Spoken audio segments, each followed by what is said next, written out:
right, we are ready to get week 16 of What Did Prince Do This Week started. We got a lot to talk about today. One week out from the symposium, so much stuff to talk about. We got a lot of guests coming on to talk about the symposium last week. Mad shout outs to everybody who watched on the live stream despite the technical difficulties. We really appreciate you. We got a lot of guests that are joining us, but just the guests who are joining us, we're going to do What Did Prince Do This Week first, and then we'll get started with all the other stuff. So eat some of the virtual green room food. We got wings over there. Yes. Theo like chitlins, so we'll get those over there for him. No, we love virtual chitlins. I grew up in Alabama, so that's fried chitlins are the best, Michael Dean. Have you ever had fried chitlins? No. You got to try them once in your lifetime. They are delicious. I miss them. So we got to give a what up, though, to Andre Staley, first in the chat, Detroit in the house. We're going to talk all about the symposium after we do our What Did Prince Do This Week. Thank you so much for asking. Good morning, Nick Felden. Good morning, Minneapolis. Yes, we're going to also talk about Happy Record Store Day. There's so much going on. So much going on. Christina, welcome. JJ loves Prince. Hello, Purple Party people. Say that multiple times in a row. Hello, Sister Charles and the Purple Fam. Madam Aura, hey. We got Sydney C. Love that, Sydney C. Hello, Purple people. Good morning, my heart, Mila. We in here. That's right, Madam Aura. Love that. What's up, Ricky? I hope everything's okay. Yes. Gotta. Yes. Hold them up. Hold them up. Wait. There we go. Yes.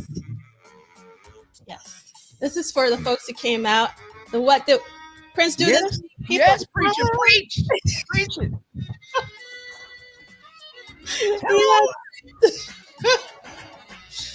Oh my God. And we got Lee Christian in the house. We got, and who's coming on later with us, all the way from the UK. And then we got Ronald Dagley Jr. from the DMV, MD, Maryland, to be exact. Love that. We had a conversation about that at the symposium, the DMV.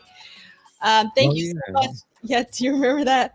Yes. You just reminded me of something I wanted to forget. There's a moment, and we'll go back when we go into, remind me the moment where the symposium, you may need to make another symposium about this other person. Ask me that later. Okay. All right. Let me write that down so I don't forget, because you know how that goes. Hit me when we get to 17. Indeed. All right. Okay. And we got Man Ray. Thank you so much. I'm still basking in the purple afterglow, Man Ray. Thank you so much for that. I really appreciate it. We got Tanja all through the symposium. So we're going to hopefully talk to Tanja later as well. And we got Shalimar from Chicago. We got Stone Freak from the ATL. We got, that's a really low one. All right. Okay. On time today. That's what I'm talking about. Marcus, you can still be the first in the chat. We got all the rest of the weeks of the year. You can do it. I know you can. We got El Dabara. I hope so. It would be such a pleasure to get to see you there in person. We got Chris Bournay. Always a pleasure seeing you. Howdy, Cal Christian. Howdy, Arlene. Thank you so much for that. Really appreciate that. Good morning, Raywin. Good morning. What up, Raywin? Yes. And we got Smitty Rock 70. Yeah. Yes, Chitlins. We got Law in the house. What's up, Law? Yeah, we're going to talk all about Law. Yeah, great show, great performance, great getting the party started for the symposium Thursday night of last week. He did so many songs. In fact, hold on one second. I'm going to be right back. Coming with some footage or something? see what we got here.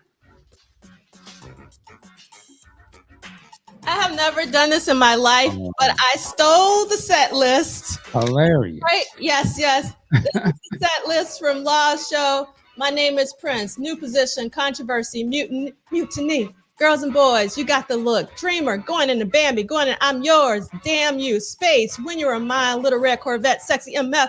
Kiss, party up the burr. Live for love. She's always in my hair. America, baby, I'm a star. That's what I'm talking about. Amazing set list. Oh my God. So that's how we got the party started. Thank you so much again, Law. Incredible band. Give it up for the band too. Like, yes, give it up for the band. Amazing. I was impressed. You should have been impressed. They were there all. Yes. It was like so much energy. I was mad tired, but I got in the spirit.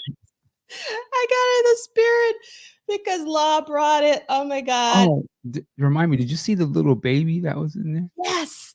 I was watching up from up top. The little baby was getting down. I was like, the little baby was getting down, and the little baby did not cry one time. Not one time. It was insane.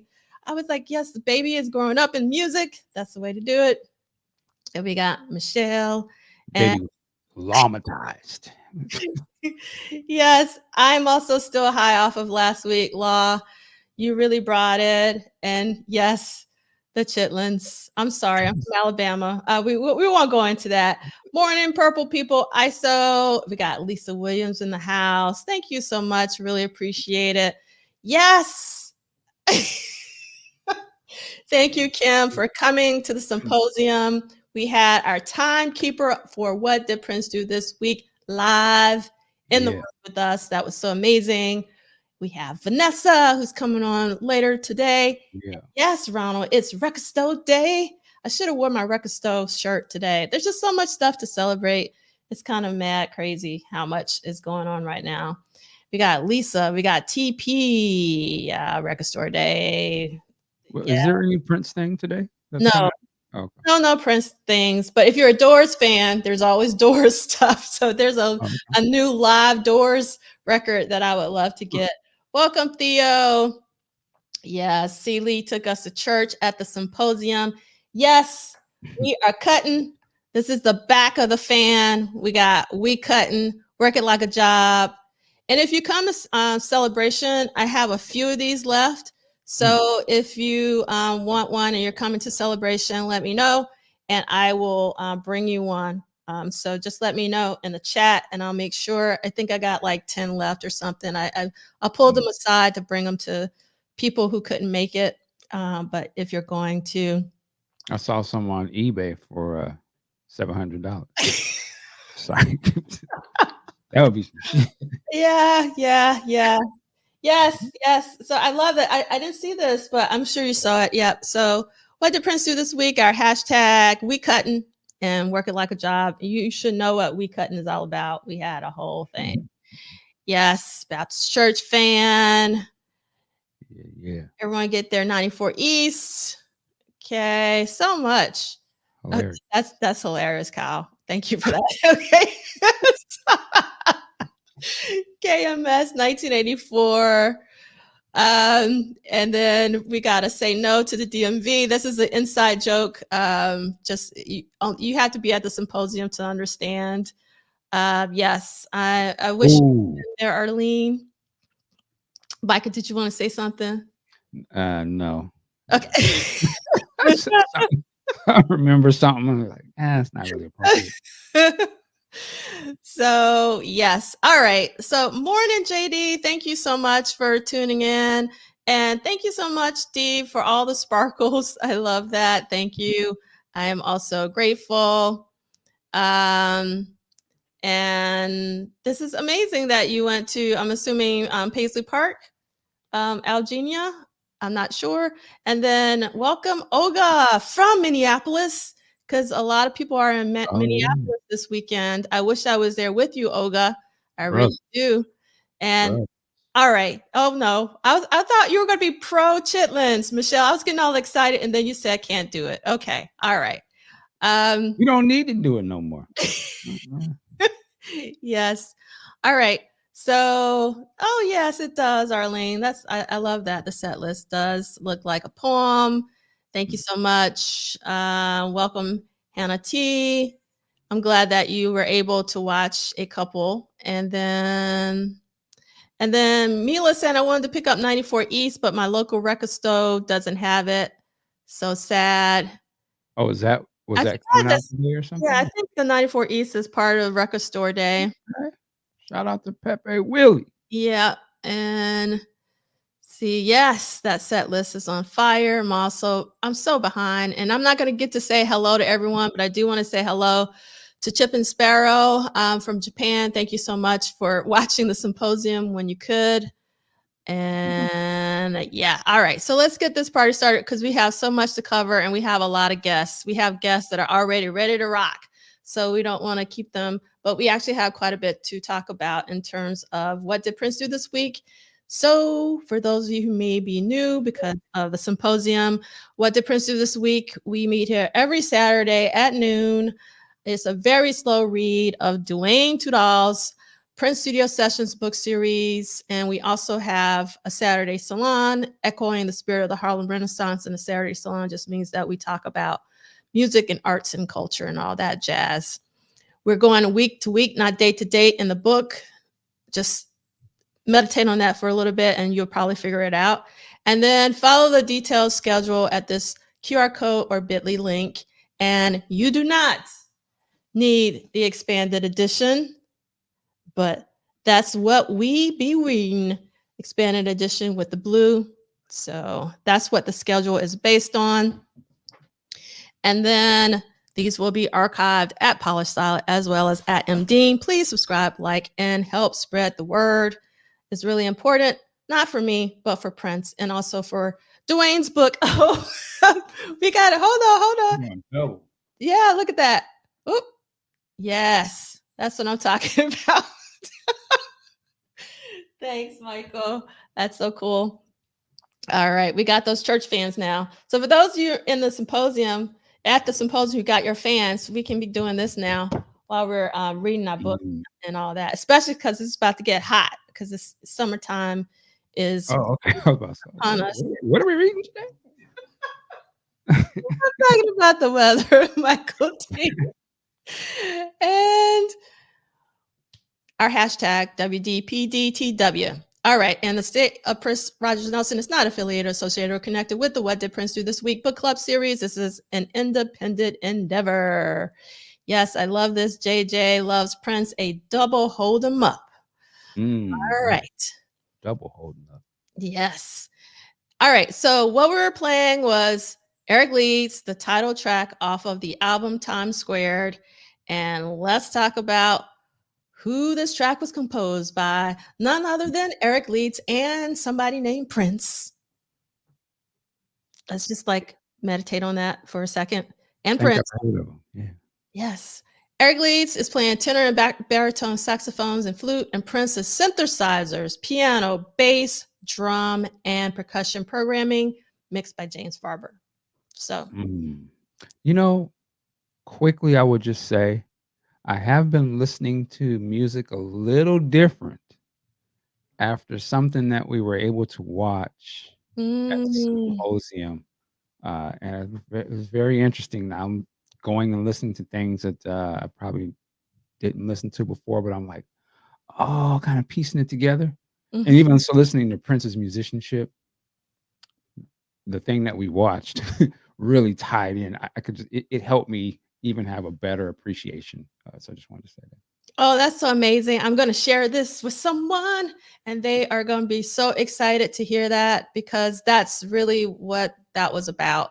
So for those of you who are like, what are we talking about? So we basically had a special private screening of a documentary that wasn't a Prince documentary, but it was basically about music and more specifically jazz funk. And it was really incredible how they showed the lineage of music, and you can do a deep dive. It was so dense with information. It was actually quite overwhelming. So I'm glad that you got something out of it. The Mizell brothers alone Yes. was alone, but there was a lot of other things in the doc as well. Yeah, it was learning me. It was a lot of straightening in that movie. I loved it. Yes. And we did that because we're also celebrating 20 years of musicology. Mm. So yeah. Hi, Scott. It's so great to have you here. Thank you so much since you're here, I just want to thank you personally for everything you did for Glam Slam 92. It is the gift that keeps on giving. I don't know how you guys got all the coverage that you did. I know that was on such short notice. And, obviously for me, the highlight was Prince dancing on the bar. And it was just like, I don't know. It's such an amazing document, and it wouldn't exist if it wasn't for you, Scott. So we got to give you all the praise and all the glory because it is such an amazing show. I think it's like Prince at one of his happiest moments. It was just such a joy to watch. So thank you so much. And yes, we got Tammy in the house. I'm still recovering, Tammy. I'm still tired. I'm just faking it till I make it. That's how I roll. So I'm still pretty exhausted, but my mom doesn't like dead people, so I can pretend to be alive even when I'm exhausted. And yes, it was yes, I understand, Chris Burnett. It's just because it's a pre-screening. It's not even like ready for distribution or anything. It was more like a focus group. They wanted to get feedback on the documentary so they can make changes and tweaks and things of that nature. Okay, Tammy. Okay. Okay, I got you. All right. It's on lock, so that means you're doing a presentation, right? So I'm gonna take that's virtual, right? Yeah, it's gonna be virtual. Okay. Yes. You're on there too, even though I haven't sent you email yet. Hilarious. Yeah, I just signed you up. Obviously, if you have a conflict, you can't do How's it. my shift start? We got you on the schedule, bro. Yes. We'll talk about that later. Again, like I said, there's so much going on. Oh my God. And yep. Okay. Got it. Thank you so much, Tammy. Let's see. Oh, I'm so sorry to hear that. Yeah, FOMO is really hard, but we're going to get the videos up as soon as I get them from the company that did the live stream. And so they're chopping up. What? Oh my God. That's all I need to know. Done. Yeah, done. Awesome. Can't wait to hear this presentation. That's what I'm talking about. Thank you, Tammy. You just made my day. All right. Tammy and Chris Robb. I mean, shout out to Chris, man. Oh my God. Chris, and we're not supposed to be talking about this right now because we're supposed to be talking about what did Prince do this week. We better. Yeah, but Chris did an amazing presentation at the symposium. Don't tell nobody, but it was my favorite presentation this year because it was just so incredible. So I can't wait to share that with you guys if you weren't able to see it on the live stream. Chris broke down like the different parts and Prince's songs that you could kind of hear from other classic songs that were kind of incorporated. And when they play it and then play the original, only a musician could have did that. And that's the reason why I begged him. I was like, please do a musician's presentation. Like that, because we don't talk about the music enough for me personally. So I really loved Chris Robb's presentation a lot. All right. So let's get into what did Prince do this week? Week 16. This is episode number 67.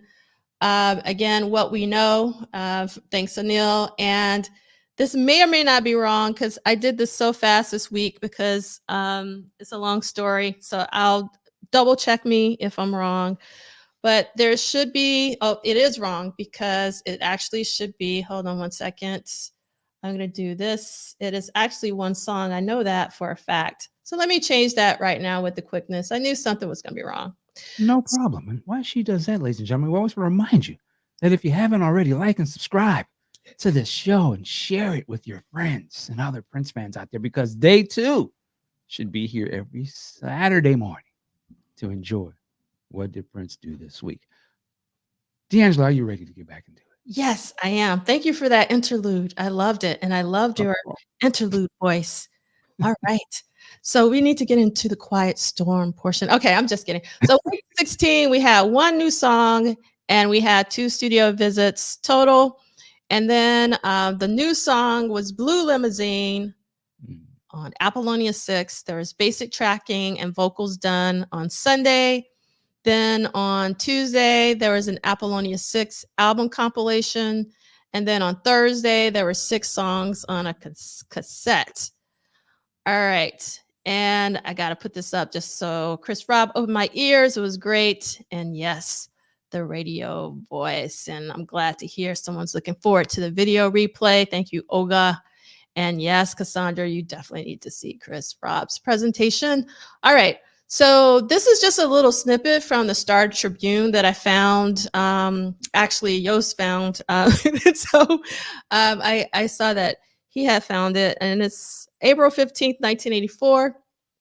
And this is what it says. Michael Jackson's security staff contacted Cavallo, Ruffalo, and Fargnoli, the Los Angeles management firm, about going to see Des Dickerson's recent concert in Fresno, California. Isn't that amazing that Michael Jackson wanted to go see Des Dickerson? yeah. He wanted to see the modern air, I guess. Yeah. Is this before Purple Rain came out, or? Yes, this is before. Okay. So that's actually even Yeah, amazing. actually, Yeah. that's even like more amazing. Wow. But it says, but Jackson was discouraged from attending for security reasons, reports Dickerson, the Twin Cities guitarist and band leader. Dickerson said that he received such good response opening for Billy Idol on the Mm, West Coast that his band has been asked back to headline shows. In the meantime, Dickerson is looking for a new drummer because early LaViolette prefers to work locally to be near his wife and new baby. mm, That's pretty personal to be putting in the paper. And then next, the next thing says Prince and David Byrne of the Talking Heads attended last weekend's Eurythmics show at the Orpheum Theater. Guitarist singer Byrne is in town composing the music for the Knee Plays, a theatrical production that will be produced at Walker Arts Center at the end of April. Meanwhile, Prince has headed to Hollywood to shoot one more scene for Purple Rain. He's also been busy writing and recording music. Erotic City is rumored to have been inspired by George Clinton's performance at First Avenue. He's been so prolific that Prince music will now fill up the entire movie soundtrack LP, and the tracks by the time and Apollonia 6 intended for the soundtrack will now appear on those groups' own records. mm. Can I go back to Mike real quick Mhm. and Dez? What man in another world we would have had Dez on that Dirty Diana or something like Mike would have grabbed her. That would have been amazing. I love that, Michael. Yeah, that would have been Mike great. was on Dez. I like that. Like that's dope, man. Yeah, Damn. that is dope. Oh, I know. And shout out to Dez. Like in current time, I believe was going through some medical situations. I know they got like a GoFundMe out.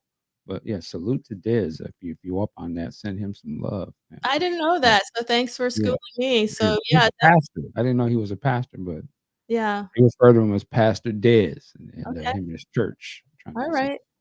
So we gotta find that and put that in the slide deck. So, Mm, yeah, we definitely wanna support Des for sure. Um, and then I love that Chris Bournet is saying that's cool that there was so much interplay between Prince and his contemporaries like David Byrne and Annie Lennox. And then the last thing, and this only makes sense to the folks at the symposium, put Lionel Richie on your Twin Cities concert calendar for June 22nd. Details on the location and ticket arrangements later. So that was the last bullet from this clipping. Yeah. Okay. All right. So let's go to our first reading. And I'm going to start off with this reading, if that's okay with you, Michael Dean. And we're going to I'll read. allow it.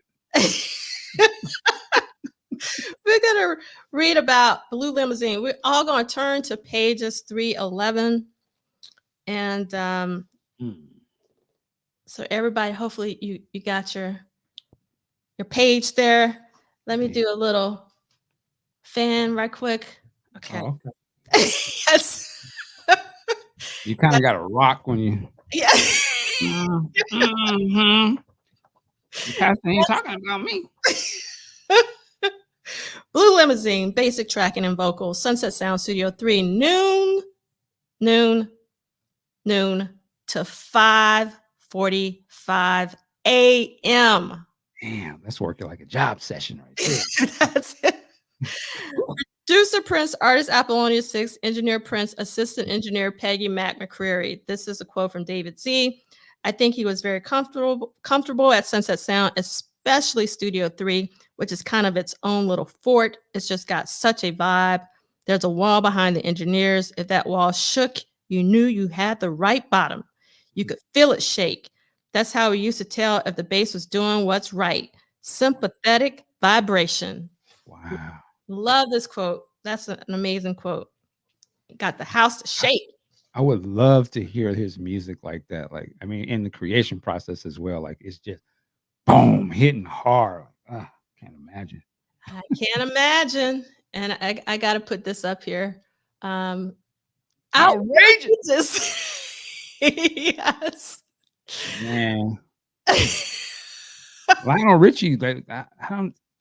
I guess he's in mainstream still, but y'all just don't know. Lionel. Yes, Lionel. Lionel was the man back then, man. Yeah, it was. Do your Googles, as Michael Dean would say, if you don't know, because you're gonna find out. Hello. Me with the was that the bust? They had the Lionel bust with the chin in the hair. I was like, what? Oh, Yeah. girl, she was blind. See how I used to love that video. Anyway. Stop. Yes. All right. Back to Blue Limousine. Because Prince had cannibalized Take Me With You from the Apollonia 6 album, he needed to fill it with another song. Other tracks for their project, such as A Glamorous Life, 17 Days, and Moral Majority, as well as the songs from the unreleased second Vanity 6 album, had already been taken out of consideration. So Prince had to create something new to fill the missing spot. So because of Take Me With You, we got Blue Limousine, and I am so grateful. The previous evening session had ended at 9:30 p.m., and Prince decided to start recording unusually early. Arriving at noon, he quickly began laying down an LM1 beat, including a countdown that would be edited out when the album was assembled. Guitar, bass, synth, and a guide vocal track to follow.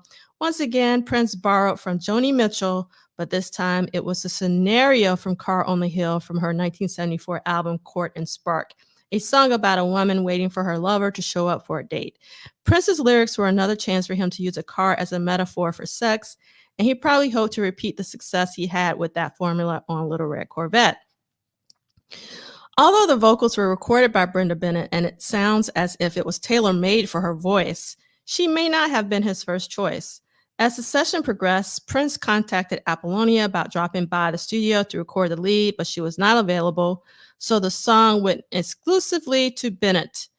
No disrespect for Apollonia, but I'm so happy that Brenda got the lead on this one. I really do think that Brenda's voice is most appropriate for Blue Limousine.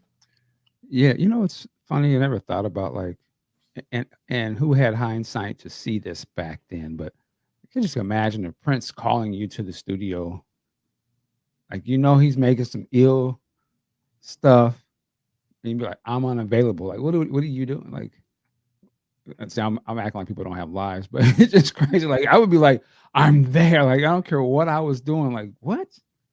But you wouldn't know this stuff is going to go on to be like classic type stuff. But it's just so funny when people say, I was just too tired, or I was going to sleep and he called me to the studio. Like, he's talking about Prince. He's talking about 1984 Prince.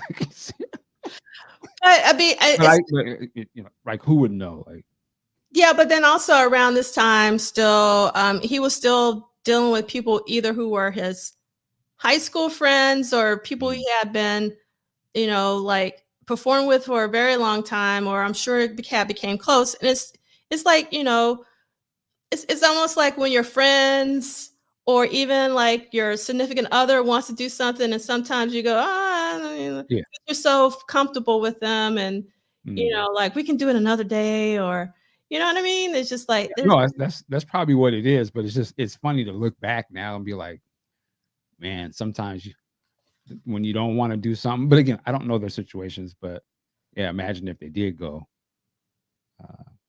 they'd be on some stuff. But yeah, it's just funny because as much as he's working, I can imagine you would kind of be like, man, I'm kind of over, like, this dude's asking me to come in here at 5 a.m. Just got home. And the thing is, it wasn't just like one incident. He did that over and over again. I mean, and I'm sure some people would get tired of it. I know that I would, just because I have to get sleep. Right. So, I And mean, there wasn't no caller ID back then, so that phone, you got to pick it up. Who? Damn, can't screen the call. but you know who it is at 3 o'clock. We cutting. Yeah. Damn it.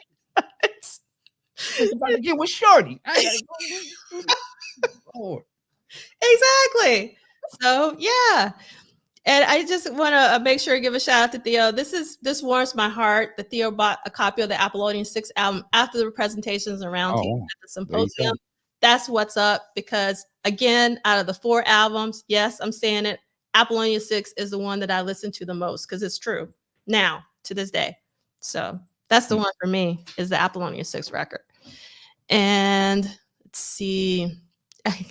And then Vanessa says, same, didn't pick up the phone. Yeah. And yes, this is also a really important thing to note, that Tina Marie was sick when she recorded her part for Fire. From what I read, and tell me if I'm wrong, I heard that she literally was in the hospital and they actually came and got her out of the hospital so she could sing the part for Fire and Desire, because she says she's singing that song. So like that is dedication. Dedication to the music. Yeah. And I'm so happy that happened, because that's obviously a classic. Okay.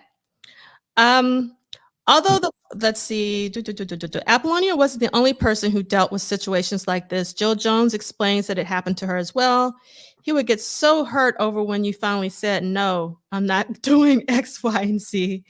He almost looked at you like he didn't understand. He didn't have cognitive skill of understanding another person's boundaries. And instead of confronting you, he'll just cut it short and move on. He's got an immense amount of charm if he puts it on, but he can also be like a Dr. Jekyll and Mr. Hyde if you're on his bad side and if he's gunning for you. Love it. That's Prince. Who's that classic meme where he like turns his head real quick, like, I'm done. Yeah. I can imagine. You know, one man was right.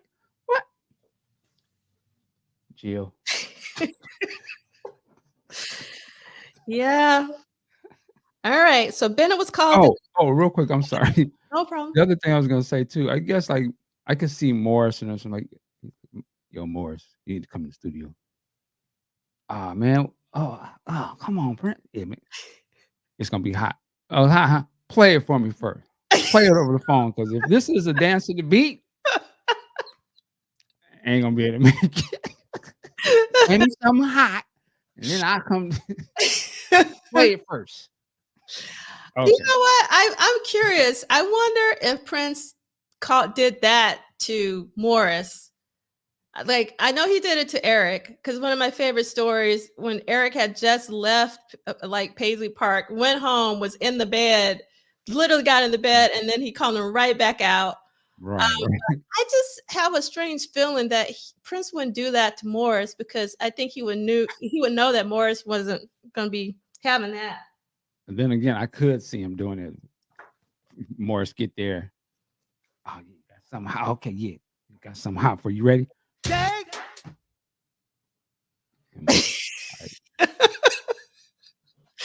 The shake has returned. You got me. Yes, but no, we're just speculating. We don't know that. Yeah, we don't know. But I would love to know, though, specifically about Morris. Like, did Prince call Morris at 3 a.m. in the morning? I would love to know. Okay. Pause. Yeah, Bennett was called in and offered the opportunity to sing the lead on this song. Once she arrived in the studio, he played it for her. He usually had a work vocal track, which you got the chance to listen to once, Bennett remembers. He didn't expect you to get it, but he wanted that. I had such a good feeling for it, and I said, just let me in there and let me get the sound, and let's do it. I ran away with it, and I'm so happy that she did. Susan Moonsey was not present that evening, so Bennett was the only member of the group to perform on this track. Susanna Melvoin was also in the studio, so he had her add background vocals. I wanted Susanna to be on it because we We sound really good together, remembers Bennett. Melvoin agrees, but Brenda and I talked about the richness of her voice, and she came to me after I sang on that and said, "It's so nice to have another deep, rich voice like myself. I'm the only one who can do this. Oh my God, Brenda was so great." According to Bennett, there was a lot of ad-libbing during the middle part of the song. He told me what he wanted Susanna to do, and I did my best Susan impression. Their vocals were tracked multiple times and mixed to give a deeper band feel to the song. Jill Jones recalls that after Melvoin and Bennett left, she was also brought in to add an additional layer to the vocals. You have to remember, I never did sessions with these girls. It was always after they weren't there or when he was working on it. So for some reason, there was obviously a dynamic. I'm not so sure that the girls always knew what was actually going to happen on their project. Wave after wave of people were coming into the studio doing their part and leaving, with Prince overseeing it all and being the only one who understood the overall plan. His stamina seemed unlimited, and he could outlast almost anyone around him. And then I'm going to skip that so you can have more. The next 3 paragraphs. The session was finished at about 3 a.m. McCreary and Prince spent the next 2 hours and 45 minutes creating a rough mix. At 5:45 a.m. on April 16th, Prince seemed content and left. It would be his last recording session, as opposed to mixing, editing, etc., at Sunset Sound until October, when he would record Condition of the Heart. It's one of my favorites. So I had to do the drama. Sheila E. was credited with writing the music for the song, but that has never been confirmed. The song contains many similarities with Toy Box, which was recorded 9 months later in January 1985 and placed on Sheila's Romance 1600 album. The track was also credited to Sheila. Status, Blue Limousine, 6 minutes and 19 seconds, was released on the Apollonia 6 album on October 1st, 1984. And as an edited single, 3 minutes and 22 seconds. It did not enter the Billboard charts, which is painful to read because it should have, and was their final release. In 1986, the SOS Band released a song called Borrowed Love, written by former Time members Jim and Jam and Terry Lewis, that sounds similar to Blue Limousine, including the singer mentioning the time of day, just like in Blue Limousine. Yes, and just won't read it, but the paragraphs that we skipped do sort of address like what did the other band members and people feel about being called to the studio at late hours like that, which is kind of interesting. But yeah, yes, I love this. Leave my shake alone. And then Law is saying Susanna doesn't get mentioned enough, in my humble opinion.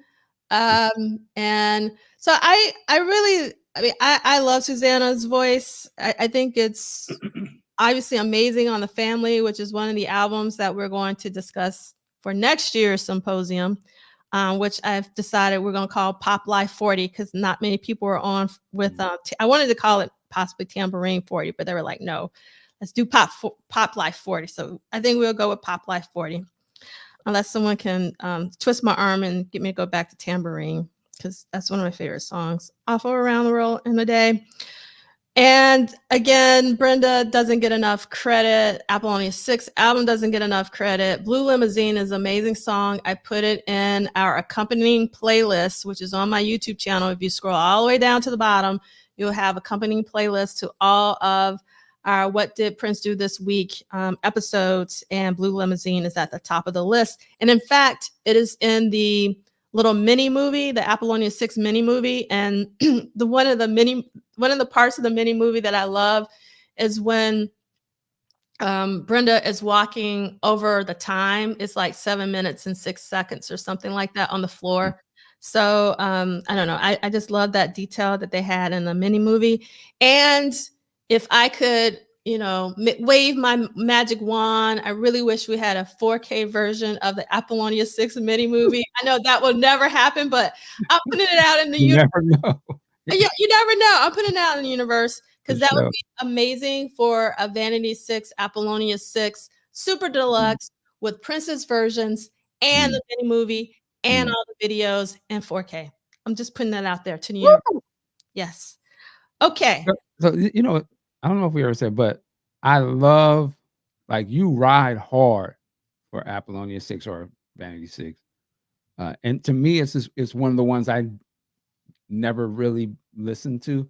But after the symposium and just talk about it enough, I'm like, maybe I really need to go back and give it You like a do, very Michael D. thorough chance and listen, Yes. because I have like some of the songs on it, but of all of the material that came out, it was always the one that I didn't play. So it's so cool. Even as a longtime Prince head, there's still opportunities to hey, you know what? Let me go back. Maybe I didn't give that one. I'm not feeling that one right. So that's just dope. Still, I still. think again, I am not lying, Michael Dean. I actually, not even for anniversary years, I actually pull out Apollonia 6. It's probably in my top 10 of like all the Protege records. It's Really maybe top 5, to be honest. I pull it out a lot. I pull it out more than I pull out the family. interesting. Well, Yeah, I gotta say, I love it. And the thing the is, world don't move. and also Apollonia doesn't get enough credit for her vocal performances, even though I prefer Brenda. Mm, And I love Susan's songs just because how quirky they are. But like obviously if we take away the lyrics of Happy Birthday, Mr. Christian, because the lyrics mm, of the Happy Birthday, I think she does an amazing job with what she has on Happy mm, Birthday, Mr. Christian, right? And if I wish actually there was an instrumental version of the album, mm, because the music itself is banging. What? mm, We got Zach in the house? mm. So let's see. I just randomly stumbled on some Madhouse videos on YouTube. I'd never seen so much stuff out there still under the radar. That's what I'm talking about, Zach. For Zach to say that, wow. Like, Yeah. And then somebody's gonna ride hard same way like you're doing this at some point for the Carmen Electra album. um, What? okay, What? Michael, you just killed my buzz. All Oh, right. no, I mean, I'm just saying, like, this still the Prince record, something, something I'm not really listening to, and I'm sure somebody's like, "Yo, take away the bars, the It- music," okay. or even what's my man TC Ellis? Like, that's another one I really listen to, but I'm sure somebody, Bambi, like, well, that's the cut. Yeah, yeah. And so I love I just want to point out Mila. So yes, we're doing Duane's second book. If hopefully Michael Dean will still be down. Oh, absolutely. And I think, and this is Mila saying, I think Susanna's involvement is spoken a bit more in that one, I'm sure. Mm. And so, yes, Tanja. Hey, did I do that? Yes, you did. All right. We're all giving glory and praise to Apollonia 6. And okay. All right. So, Michael, let's get you to reading page 314. So, if Give me everyone something to do. turn to 314. I'm sorry. So we're starting at 314. Yes. Apollonia 6. Mm-hmm. Album compiled. Sunset Sound Studio 3.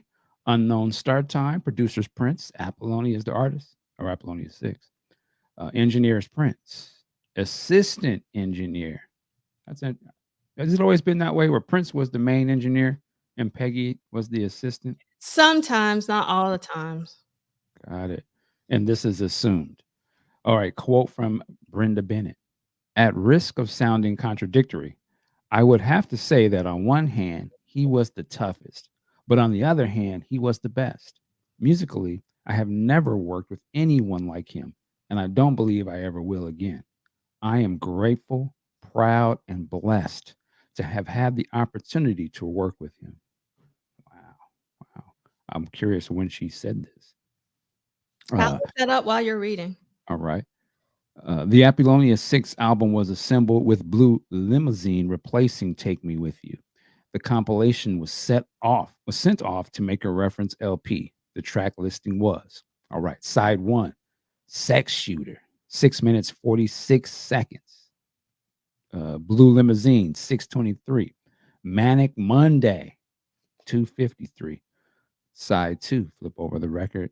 A Million Miles, I Love You, 540, excuse me, 550. Ooh, she wow. Oh, Ooh, ooh, she she chihuahua. wow. I just I'm the one that you, ooh, I'm the one that you, ooh, I'm the one that you. Yeah. Ooh. Okay. I love that song, Michael Dean. 4 minutes and 13 seconds. Some kind of lover at 4:46. Boy, that's somebody tell you that, man, you're some kind of lover. Mm. All right. In a Spanish villa, 2 minutes and 22 seconds. At the end of the session, 7 C60 cassettes were created. It is unlikely that Prince attended this session. And I'm also curious, did they have like a double cassette decks, or did they have to sit there for 7 times in a row in real time make these cassette tapes? It was a different time back then. There wasn't no digital. You had to sit down and listen to the whole damn thing 7 times. That's great. Prince's daily schedule was usually in a state of flux. On any day, he could decide to record, remix, or relax, depending on his whim. But his overall month to month schedule was slightly more predictable. And once again, as the summer approached, Prince left for the Twin Cities. According to McQuarrie, you'd come in to work and they'd say, "Pack it up. He's in Minneapolis." So it was really bizarre. You never knew. You just always expected whatever was going to happen. Status. This version of the album was approved and artwork was created using this rundown. By the end of the month, this was considered to be the final version of the album, but there was still one more major shuffle coming before it was locked.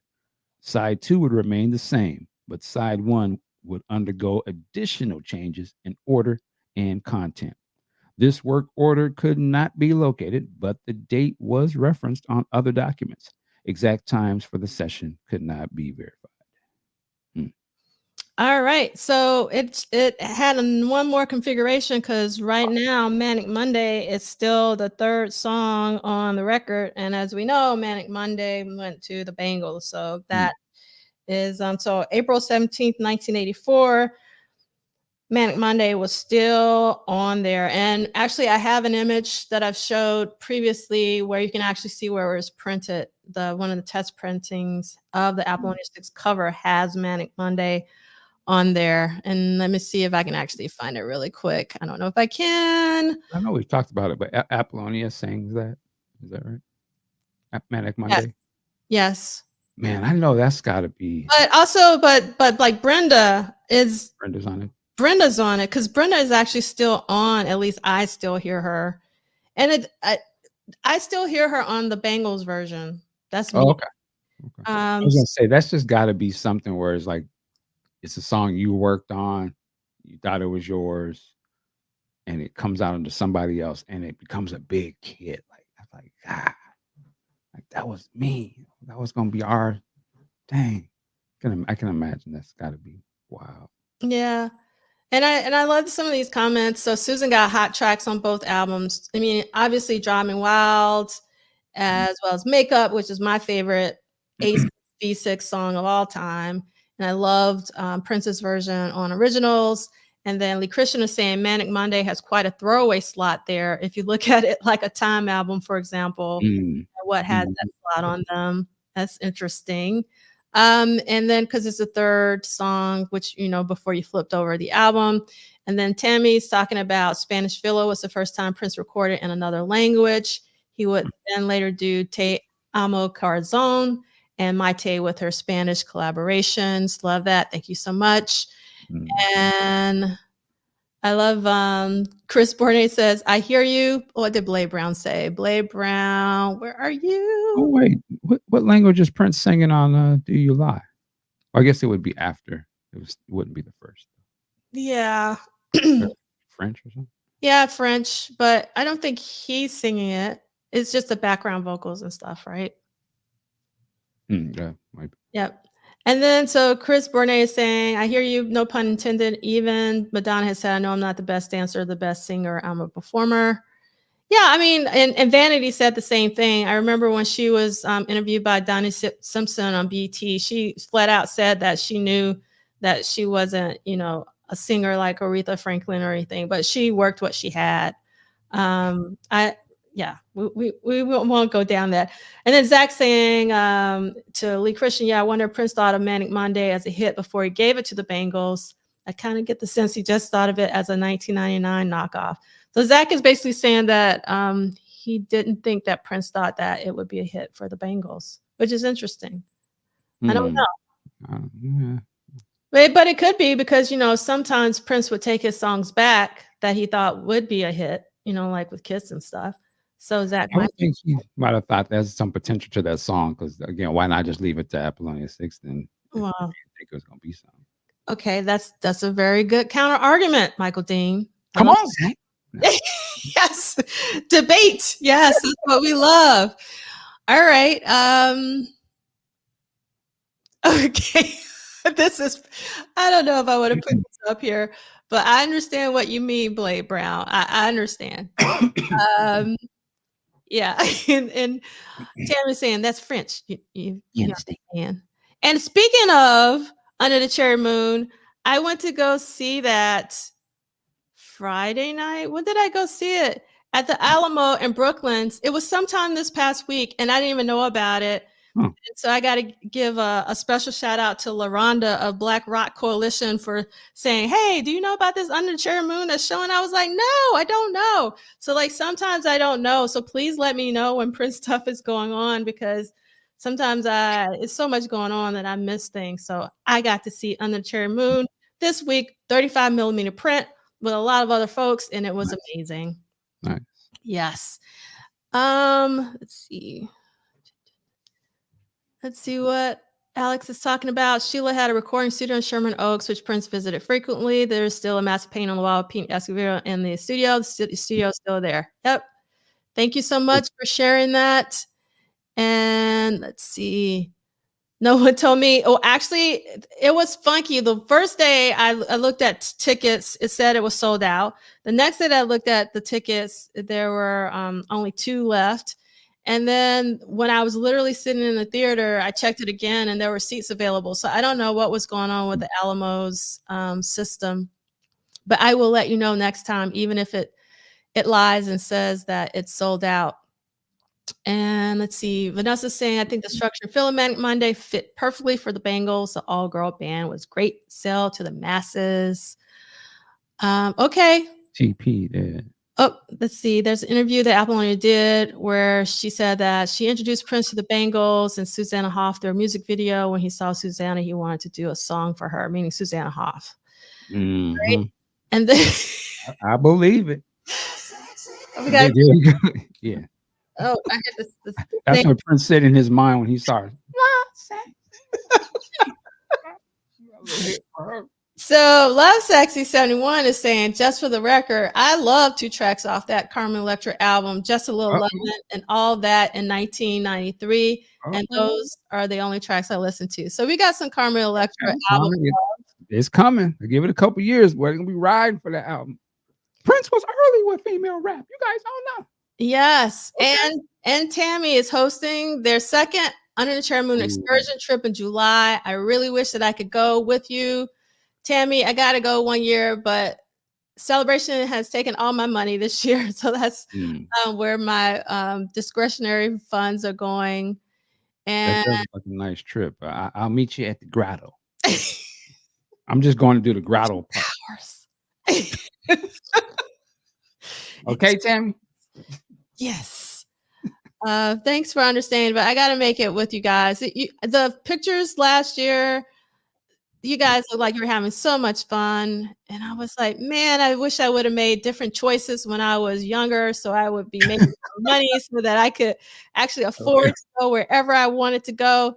Lord, don't let time machines be real, because D'Angelo be the first one to use it to go back and I want to just set this up so I'm gonna have all the Prince stuff. Yes, I would go to every single Prince. Mess up the whole Prince timeline for the rest of it. She go to Paisley Park, knock on the door or some shit. Start reading off the lyrics to Love Sexy before it came out and blow his mind. Oh Lord. Then she come back to reality. Everything's fine.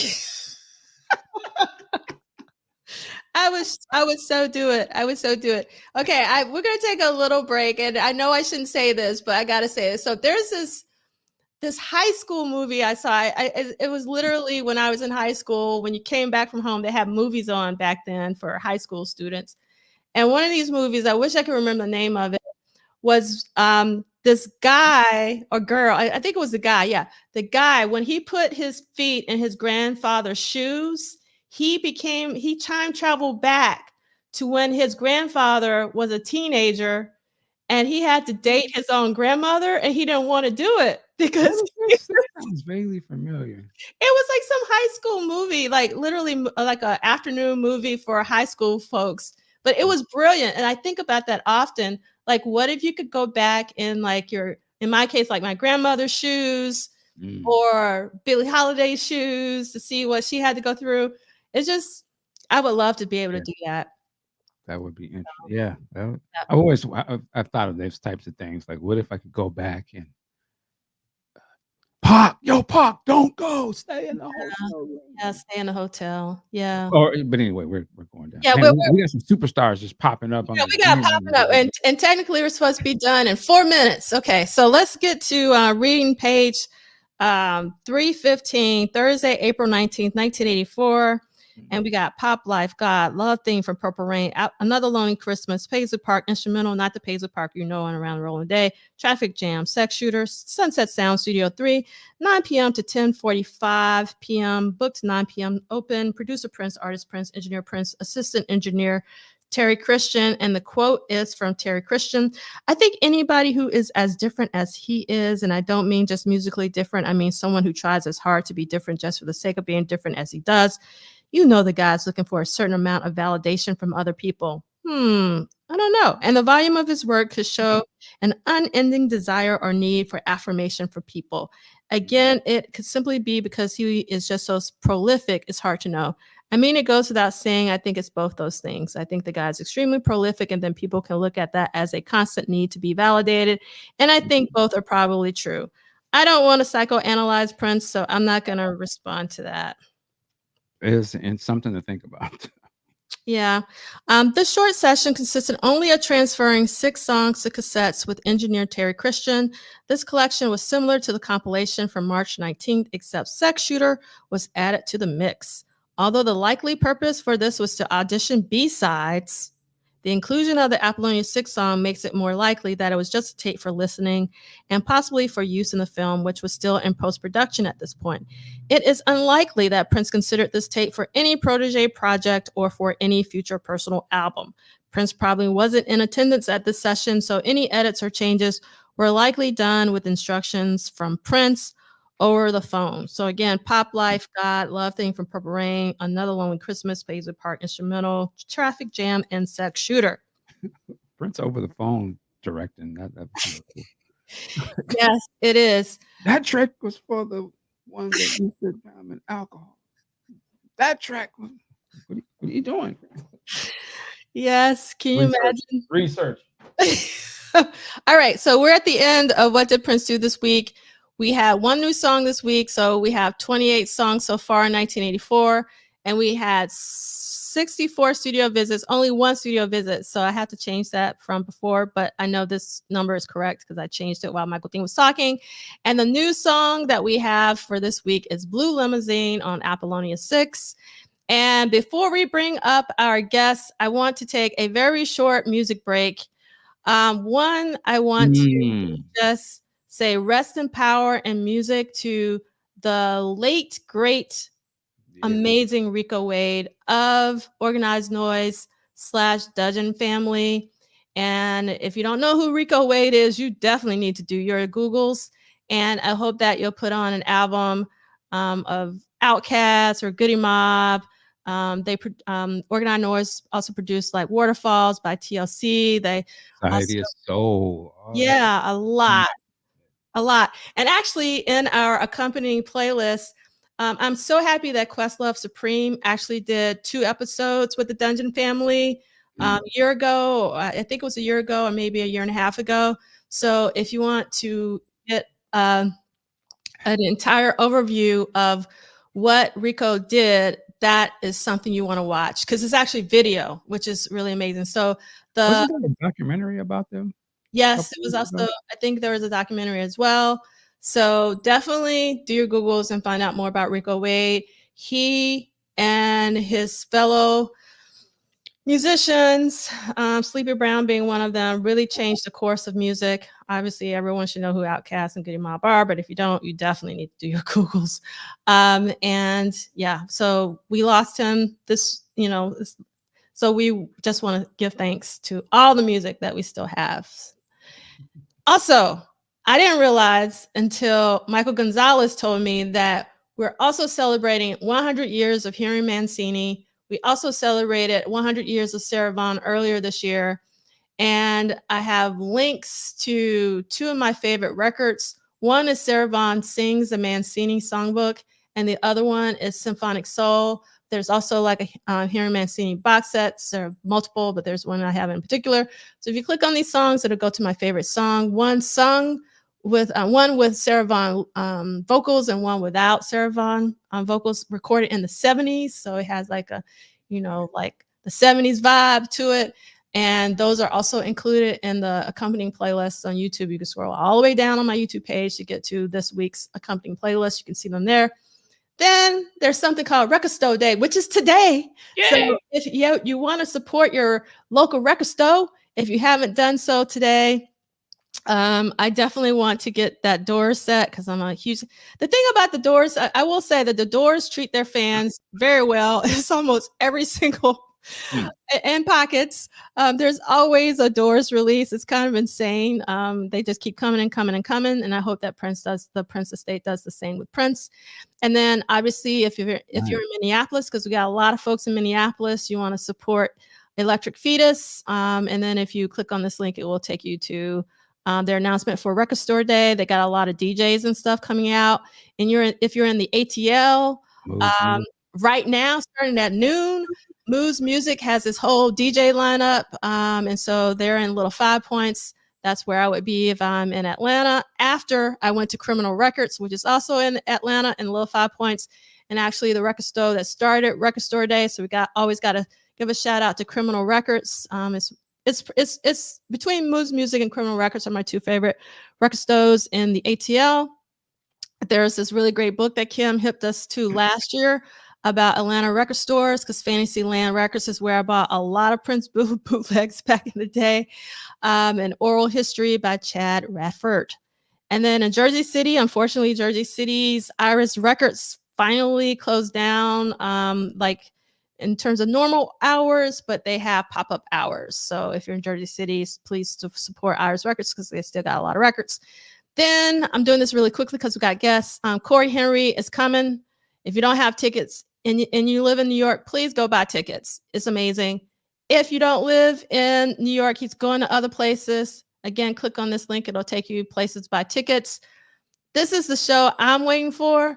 Bilal Songs from Love for Sale. One night only at the Blue Note Jazz Club in New York. If you don't have your tickets, please get them. Click on the link in the slideshow, which is on the homepage. It will take you to where you can buy your tickets. And then there's 125 years of Duke Ellington that the Symphony Space is celebrating May 6th. I need to pick up some tickets for this. I love Duke Ellington. We all should celebrate his music.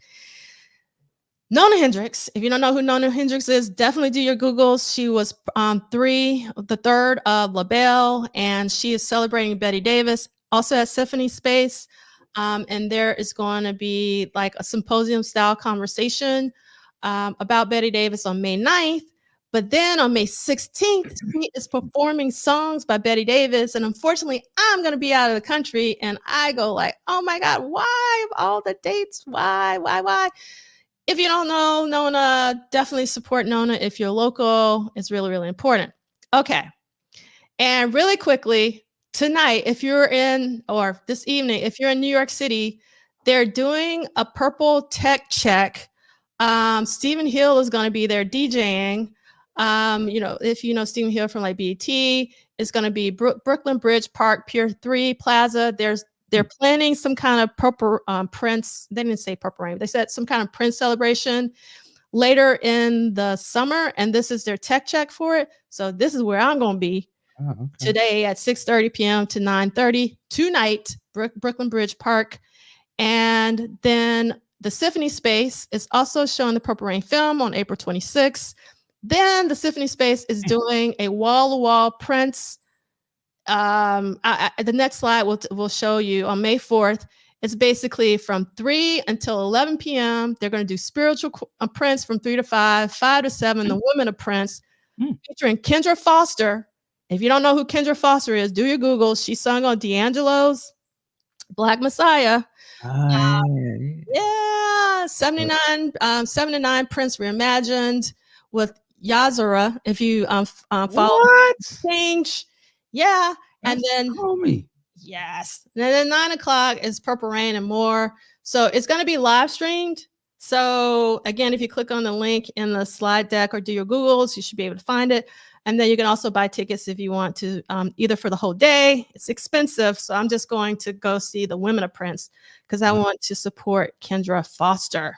You know, my very first interview I ever did was with Yazra. Was it really? Yeah. I did not know that. We're learning something new today. All right, so we got people. We're going to talk about celebration later. Well, we just go through it. We want to talk about Erotic City 40. That's why everybody's here. So we're going to bring on Tanja to the stage, Tanisha to the stage, Arthur to the stage, yes, and Troy to the stage. Troy was like, I don't know. That's for everybody. That's for everybody.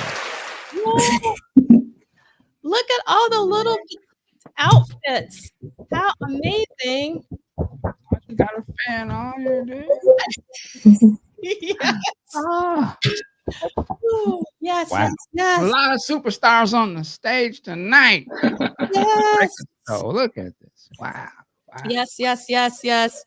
So Lee Christian, I want you to come on in an hour anyway. So this is just for right now. We're doing one round with some of the presenters, and then we're going to do another round with attendees and whatnot. So start talking to people so I can send Tammy. Tammy, I thought you were going to be working. Let me see if I can send you a link so you can join us if you want. Where do we begin? I mean, well, if we can, man, let's start with the ladies. Anja, what's some of your thoughts, takeaways, feelings? It's so much. It's so much to go down. Where do I start? What's the first thing that moves you when you think about last weekend? What's the first thing? I mean, the first thing I think about is Von Terry. Like, that was an amazing moment just to meet him, just to have a discussion with him about his process, to see some of the pieces that he did, to see the fabrication up front, and to also know that Vanity wore Prince's clothes. Because that definitely was his outfit, right? Yes, that was his outfit. So that's actually something that I'm still trying to figure out. Let me see if I can pull that up while you're talking about it. I want to know, why is Vanity wearing a parade outfit, the gold one, for anyone who knows? And I thought maybe he might have some insight, but he didn't. But if anybody has any insight, I want to know. So give me a second. It goes without saying. I mean, they must obviously still, have deal with each other, or friendly, or they're still kicking it at some level where he can be able to say, hey, you want to wear that? And knowing that when you wear that, what that's gonna mean when people see you with my attire on. Exactly. But just to see that outfit on her, and I was like, there's no way. It wasn't a doubt in my mind that was his outfit. No doubt. Tanja, was that the first time you had seen that? That's the first time I've seen her with it on. I don't know why. Okay, I seen that picture. That picture's, I think, been around. There, yeah. Yeah. That's it. Wow. Yeah. That was if she was on the album cover or the 12-inch or something. You're like, what? Drops. Yeah, but that was a highlight. I mean, there's so much that was just like headbusters. And I tease Arthur about this all the time, but when you see the hand, you know that Arthur's about to go deep. Where he goes from the point to the hand, it's a whole nother level. And I love, Arthur, your whole discussion on what if Purple Rain would have flopped?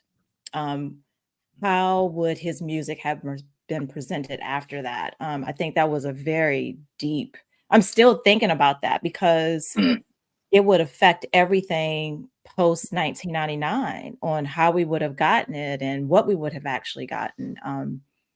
So yeah, that was another head buster.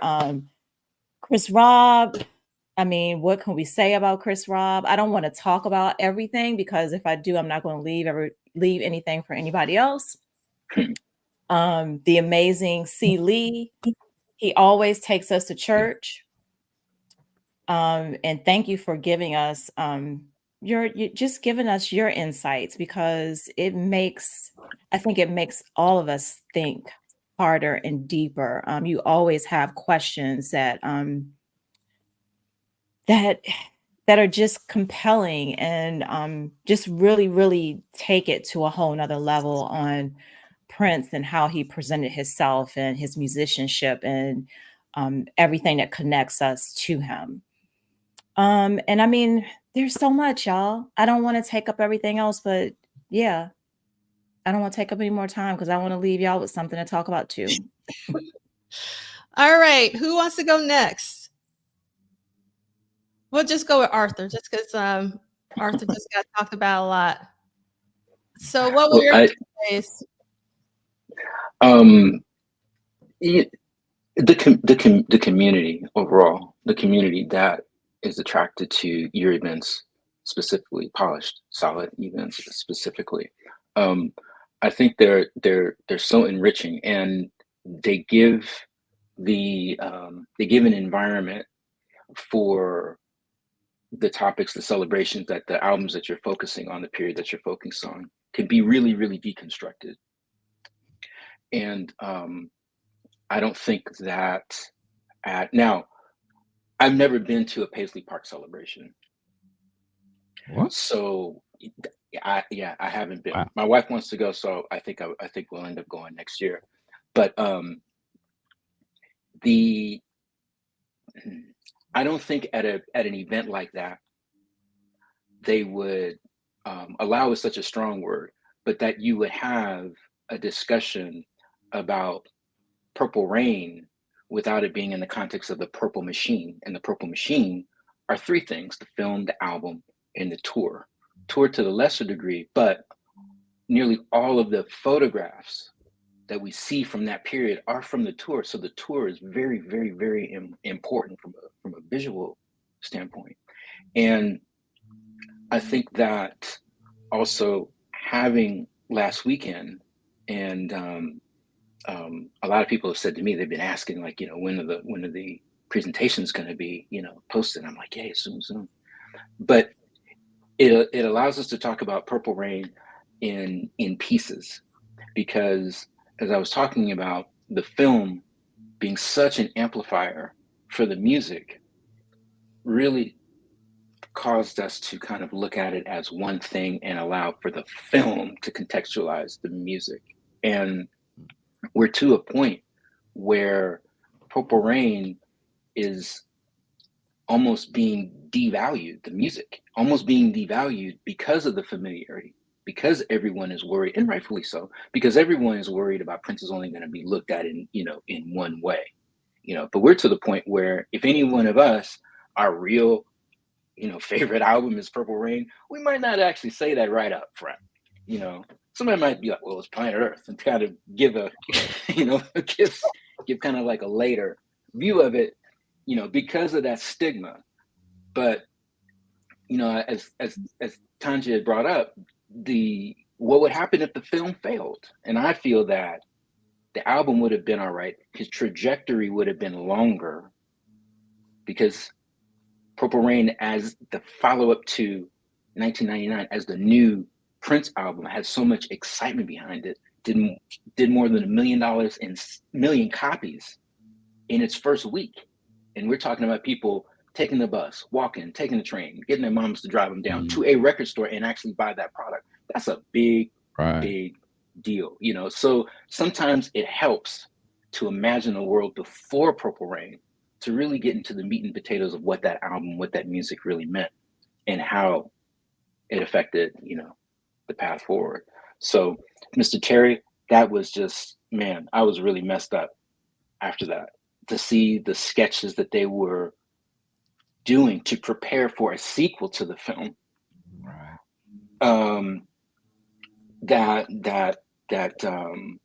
Lewis and Vaughn, the team that designed all of this costuming, early through 1999, going into Under the Cherry Moon, and maybe even a little bit beyond that, because their designs reference later outfits, to know that they got their start working like run and gun style on a big Earth, Wind and Fire tour. It you know, and you don't immediately line up the two dynamics, Earth, Wind and Fire and Prince, because, you know, to us they're kind of like a, you know, a separate thing. But then when you see and you hear him talk about what they did and how they did it, you see that there's this thread, and that there was a great intention to make Prince a rock star at a certain point, to kind of just take him over the top and you know, and lock him into his full potential, you know, as an artist. So like Cecily says, you know, I'll shut up, but the imagination of some of the topics that were brought up, Zach Hostin, nobody wants to talk about Apollonia 6, like that was the title of his presentation, you know, to be able to put shine on Sheila E. The projects that get lost in the bubble, in the massiveness of Purple Rain. It's just great to be a part of D'Angelo's events. So speaking of Zach, I just sent you a Twitter DM if you want to join us. All right, so let's put Shanisha. Talk to us, Shanisha, not just about the symposium, but also about the unofficial after party. We want to hear all about that. Thank you so much. I first want to elevate what Zach had said in the chat, Zachary, that Symposium is my celebration. I too have never been to the Paisley Park celebrations. Previously, like in the 90s, just because of circumstance, but also like now today, just because the programming it's not for me. I'm not a fan of the direction the celebration has taken, although I do appreciate the community. But going to Symposium has always been for me my way of like getting into the Prince community. I grew up as a Prince fan in a very like siloed, isolated kind of experience. And I don't know if a lot of people remember this because we cultivated such a strong community, but like I didn't have a bunch of Prince fans. Like I had people who liked Prince, but I didn't know anybody who was on the level that I was on. So like to be able to have this conversation is absolutely a byproduct of having gone to Symposia, of like being part of the Prince community. Tammy was in the chat talking about DJ Spinner's party tonight. Like that, those annual celebrations for me are celebrations. So I'm absolutely grateful to D'Angelo Polish Solid for like elevating this and making space for us to both like give life to something that might not carry forward if we weren't carrying the torch in this kind of way, of like re-examining, like in Arthur's re-examination of it and thinking about why we are grateful, because this is not a guarantee. That there's no reason really that 40 years later that we should be having this conversation. And it's simply because we have this platform to do this. So I'm really grateful for that. But the after party, man, listen, I love Prince fam. Let me tell you, Sunday night, people came out. They got a little tipsy. We played some dope jams. DJ Monday Blue dropped some like mysterious mixes that I'd never heard before. Specifically, like there was an Aaliyah meets Beautiful Ones mix that came through. Whoa. And the fire that came out that night, just absolutely phenomenal. It was so lovely to cap off the weekend. Not just talking about Prince, but actually like why are we even in love with it? Like to experience the music and just like be immersed in it and like, oh yeah, this is why we do it, because it's just the vibes are to be in the universe. And then also big shouts to Troy, who was so gracious and gave us a 20-minute cut of his Le Petit Prince that we had blasted on the walls for the course of the night. It was just such an honor to be like fully like enveloped and hugged by the world of Prince. So thanks everybody for coming through and making it the special night that it was. Nice. Thank you so much, Shanisha. And I've told you this, but I want to tell you again, I really wanted to come to the unofficial after party, but I was exhausted. And everybody was like, but we're going to work tomorrow too. But I was like, no, you don't understand. I am exhausted because I really wanted to go. But I just wanted to thank you for you guys didn't have to do that you aligned it to have something for folks to do after the symposium was so thoughtful. And I was like, oh my God, the community is helping me because they know that I can't do everything. Someone heard my prayer. The girl needs some help sometimes, right? And so that's why I was so grateful, and also grateful to Law as well for doing the performance beforehand. Was an amazing way to just start the symposium weekend.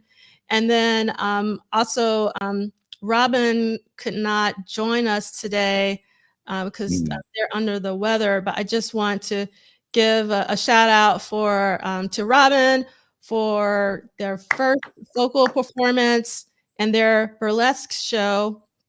And actually, Mr. Terry went to Robin's burlesque show. Nice, which I thought was amazing, as well as Miles Marshall Lewis and Dr. Mari. So Robin did have a very small symposium audience, but we're grateful that some people did that instead. But there were options, and then obviously there was also Mono Neon that just happened to line up.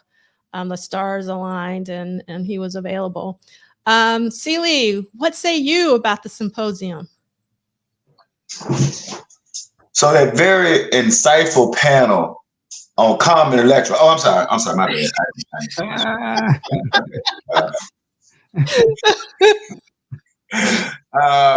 So first of all, I'd have to give a big shout out to Brother Cam, because a lot of people don't know. Well, we know the work that Prof. Duff does, and you need somebody that's got your back 24/7. And when I say got your back, not just as a good man, but as helping to do things and move things and take care of things, and it's really important. I shared something with Prof. Duff that I saw them do last year that just really kind of touched my heart about love and how love works and knowing your partner. So I just have to give a shout out to Brother Cam, because he was there for a lot more than what folks see. Secondly, like everybody else, I found my long lost uncle at the Purple Picnic. So Mr. Terry, that's my new play uncle. Although in the newsletter, I apologize. I was trying to make a funny joke about all old school players being from Detroit, and either you were born in Detroit or made your way there, and I left out Mr. Terry's actual that he was born in Rocky Island and grew up in Gary. So I made that correction and I appreciate Prop Dust catching that. But like everybody else, that's my new play uncle. So and to something what Chris Berner said, that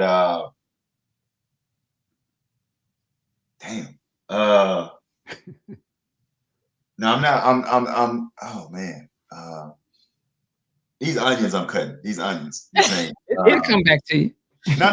It's. I haven't forgotten. I'm really getting emotional. I had always heard the name Lewis and Vaughn. I didn't know they were Black. And to know that at the height of Prince's career, his style was driven by 3 Black men. Louis Vaughn and Earl Jones. I knew Earl Jones was Black, but I didn't know. And that just that touched and moved me in a way that, when you're a Black person and you growing up, particularly in Mississippi, in some of the most heinous racism that exists, but you also come from where the blues come from, and you come from where so many Black writers come from, and you these things of what Black people can and can't be. And it's not just in Mississippi. I know. I mean, all Black people everywhere have to. But and what Prince is defying about what a Black man should be and what music he should play and how he should look and what all these things mean and him just saying no, I have many slices in my pie chart, and to see that it was 3 Black men, boldly taking that trip with him, that is something that Prof. Duff, that's a gift you gave to me that I can't. That's gonna blossom with me forever. And then I'll end on 2 other things. I appreciate you being the Magic Johnson that you are. I mean, I know I use a lot of sports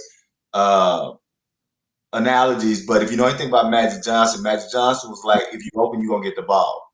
And what makes the Symposium great is that Prof. Duff is not inviting people that agree with her or people that mark her. She's inviting some of the best minds in scholarship there, period. End of story. I mean, it so when we are able then to have those moments, it's because she has curated just the best minds, the best thinkers. And then finally, for me, to be on a panel with Kara Cooper and Mark Anthony Neal, 2 people that I read in my teens. Kara Cooper's writing, along with Amir Barak and others, but her writing is what said I could write my book on Prince. I mean, that's you have to understand that you're bridging those generations, right? And so Miss India then becomes the other end of bridging those generations. So to have Kara Cooper and Miss India, one of the women who lit the fire for me to say, yeah, I can do this. And now another young sister who is blazing that torch just as brightly, right? That's what makes it, that's what makes it so for me to be on a panel with them, all of that. And then just so many people that I love, like I'm looking on the screen at the people that I love. I mean, people that, and I would say, the final thing I would say that I'm glad you mentioned Rico Wade, because I think we got that information when we was at the Symposium. And I'm not, I know Outkast, I'm not a big hip hop head, but I was amazed by how touched I was. And so I'll say to everybody in the chat and everybody who's going to watch this, don't wait till tomorrow to make your mark in life, and don't wait till tomorrow to decide that you're going to celebrate Prince and tell the truth about Prince. Y'all know that's my charge, right? SNCC, the Student Nonviolent Coordinating Committee, said that the only definition of an expert is somebody who knows a little bit more than me. It's a lot of y'all out there got insight and information about Prince. You cannot let the wrong people tell Prince's story. And if Rico Wade life and death tells us anything, we don't have all day to do what's right. And so make your voice heard in the celebration of Prince. I'll shut up. You said so much, Celie, and I'm like holding back my tears, but I'm not gonna cry. So we're gonna actually pivot just for a hot second, and we're gonna lighten things up. But everything you said, Celie, was really important. But how we're gonna light it up is that we had a fashion contest every single day of the symposium, and who didn't win on the first day, but none other than Celie. Celie got first place, and I'm for Michael Dean actually for taking this video, because I realized like we don't have any photos of Celie, but Michael Dean took some video, so we got to see Celie from the top to the bottom, all the way down to the shoes. Stacy's, that's right. So Celie won first place for, yes, Vanessa, suited and booted, and yes, Celie represented for the time. Everybody walk your body. Yes. So Sharp. that was day 1. Sharp, yes. Day 2, the first place for Saturday was the lovely Robin Shumays, was a custom-made bustier that they made from a Purple Rain t-shirt themselves. Wow. And she looked fantastic. And I love her hair color, and I love the curls. I tried to get curls, but they wouldn't stay and all that kind of stuff. So shout out to Robin. But last and definitely not least, day 3, first place was Tammy Sharp. And I think this was the best. If I could give a the award for the entire symposium, this outfit took first place for me. Tammy looked amazing. And then we also have to give a shout out to our second place winner of Zach Hoskins with the purple Velvet Crush suit. And so, yeah, I just wanted to make sure everybody knew who won the fashion contest. And that's what happened. So, Miss India, when you're ready, talk to us about your experience. This was your first in-person symposium experience. Yeah, I'm over here trying not to cry because I'm sorry. The moment I stepped in the building, I just felt I was overtaken by the love. I haven't been to many Prince events, so I've been to a few parties and I've loved the environment and being in that space, but to actually be in a place where we can all just unite for our love of Prince and for everything that he's done. It was amazing. I'm still speechless. I tell people I'm still trying to process. D'Angelo went and asked me after I was finished with the panel, and I was like, all I could say was just purple, because it literally emoted that color, every meaning, psychological meaning behind that color it was. I am still processing, but I just want to thank everybody just for the outpouring love and the support for me on my panel. Like I do things to make me uncomfortable on purpose, and public speaking is not like my top thing. It's really not. But to be accepted and, have a space for me to experiment for the love of Prince is just everything. So I thank you so much, D'Angela, for allowing me to do that. And just for the people, like everybody gave me hugs. We went out to dinner, just had so many endless conversations and debates that we have on Twitter and real life. And I have to say this for the next power generation. If you do not go to Celebration, you have to experience these symposia. You have to. All of the internet stuff, all of the, the ageism that happens, there is none of that in person. It is all love. Trust and believe that. So I just want to thank everybody. The presentations, of course, were enlightening as ever. I learned so much. It's this place for me to just study Prince and write and take down notes. And of course, Von Terry he blew my mind every second. Like I could not function after his keynote. Everything about this, even down to Crystal talking about Prince as a geographer. Everybody pretty much mentioned a lot of the stuff I was going to say. Arthur, anything parental advisory, hip hop adjacent, I am there for.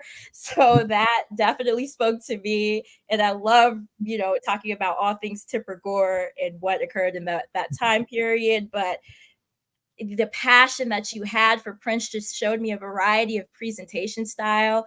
So now that I have my own presentations coming up, I'm less nervous because I see how you can attack this and how you can go about it. So this not only was a learning experience for me, it inspired me. The minute I got home, I dropped my bags down and started reading some more books and just getting out my presentation. Because it's like, I have to come through for Prince. I have to deliver this information, just like Celie said. We are, some of the few people that are doing this. And if you can do it, and if you just try to do it, you might not get it best, you might not be best the first time, but if you can work at it and have that delivery and let that passion seep through you and share the real information about Prince that we want to see, that is all that matters at this point. And keep showing up. I just need to see more next power generation folks there, because there was quite a few of us this time and I was super excited to see that. But I just want more of us. Like, if you can come, if you can find a way, this is your best option. Celebration, It's great, but there's nothing like this here. Nothing. So that's pretty much what I have to say. I don't want to start because I'll start crying and stuff like that, and I don't want to do all of that. But that's just my sentiment. Everybody was amazing. The fashion contest was everything. Next time I would try my best to participate, but it was a lot going on behind the scenes, getting to and fro. So I couldn't participate as much, but I tried to show up with my little lace. You showed up in your lace. I was like, Miss India got her lace on. That's what I'm talking about. Yes. So actually, I wanted you to talk a little bit about the Purple Townhouse and what you guys got going on for tomorrow, actually. Oh yes, tomorrow we're doing a station headset. It's a compilation of songs that we just wanted to because you all know that tomorrow is Prince's anniversary of his transition. So we just wanted to have something up for everybody to listen to and feel comfort. I know grief is an interesting thing to tackle and to live with. So there's various ways that people cope with Prince's death. And we like to just have an option that doesn't allow any conversation space and just for you to feel. And so that's what's transpiring tomorrow night is just a set and let his music do the talking. And, you know, we'll have some ads at the top of every hour just to let you know what's going on within the Prince community. But other than that, it's going to be straight music. And we're going to have a Purple Townhouse episode a little bit later following that in the next week. So but that's just to kick off our celebration of Prince and the celebration of his life, his music, because that's what we're here for, the music, truly. So yes, it is why we're here. And I think Tammy put in the chat about Chinesha's fit from the after party, and I had to pull it up because I saw it. And I was like, oh, girl, I see you. And also, you're getting ready for the Gold Experience, which we're going to celebrate next year. So I just wanted to make sure everyone saw how amazing Chinesha looked. And she looked amazing also during the roundtable discussion. So represented there as well. Yes, Tammy said. Hey, just make a slight modification to Morris's words. As fly as she is, she ain't got to know how to sing. Hilarious. Yes. All right. Troy Gua, talk to us about how your experience was. This is your second time participating in an in-person symposium. So talk to us. This was my second time. I don't know what to say after all y'all. I was wondering for a second, Professor Duff, if you were having me on just to make me feel bad about the fashion contest. Actually, put this picture. Let's stop. Let's take a moment. So before the symposium, I'm just scrolling, see what people are talking about. And Troy posted this amazing outfit on Instagram. And I was like, oh my God, I can't wait to see this on Troy because he always is like fly with his fashion. And the 3 days go by and it's like no outfit. But hold on. Then he takes these amazing pictures in the outfit, but then the other outfit, Troy, when I just fell out. I was like, really, Troy? So yeah. Okay, Professor Duff. I apologize. I'm sorry. It takes a certain amount of energy, first of all. I understand that. Just to wear them. But then you got to deflect eyeballs and people. Yeah. I wasn't feeling it. I'm so sorry. Yeah. I really am. But I did get to meet Mr. Terry Vaughn and Mr. Von Terry, I'm sorry. And we connected and I got to tell him how much he means to me. I grew up like wearing weird shit, weird stuff, just, wearing whatever I wanted. And it was because of Prince. But that's indirectly because of Mr. Von Terry.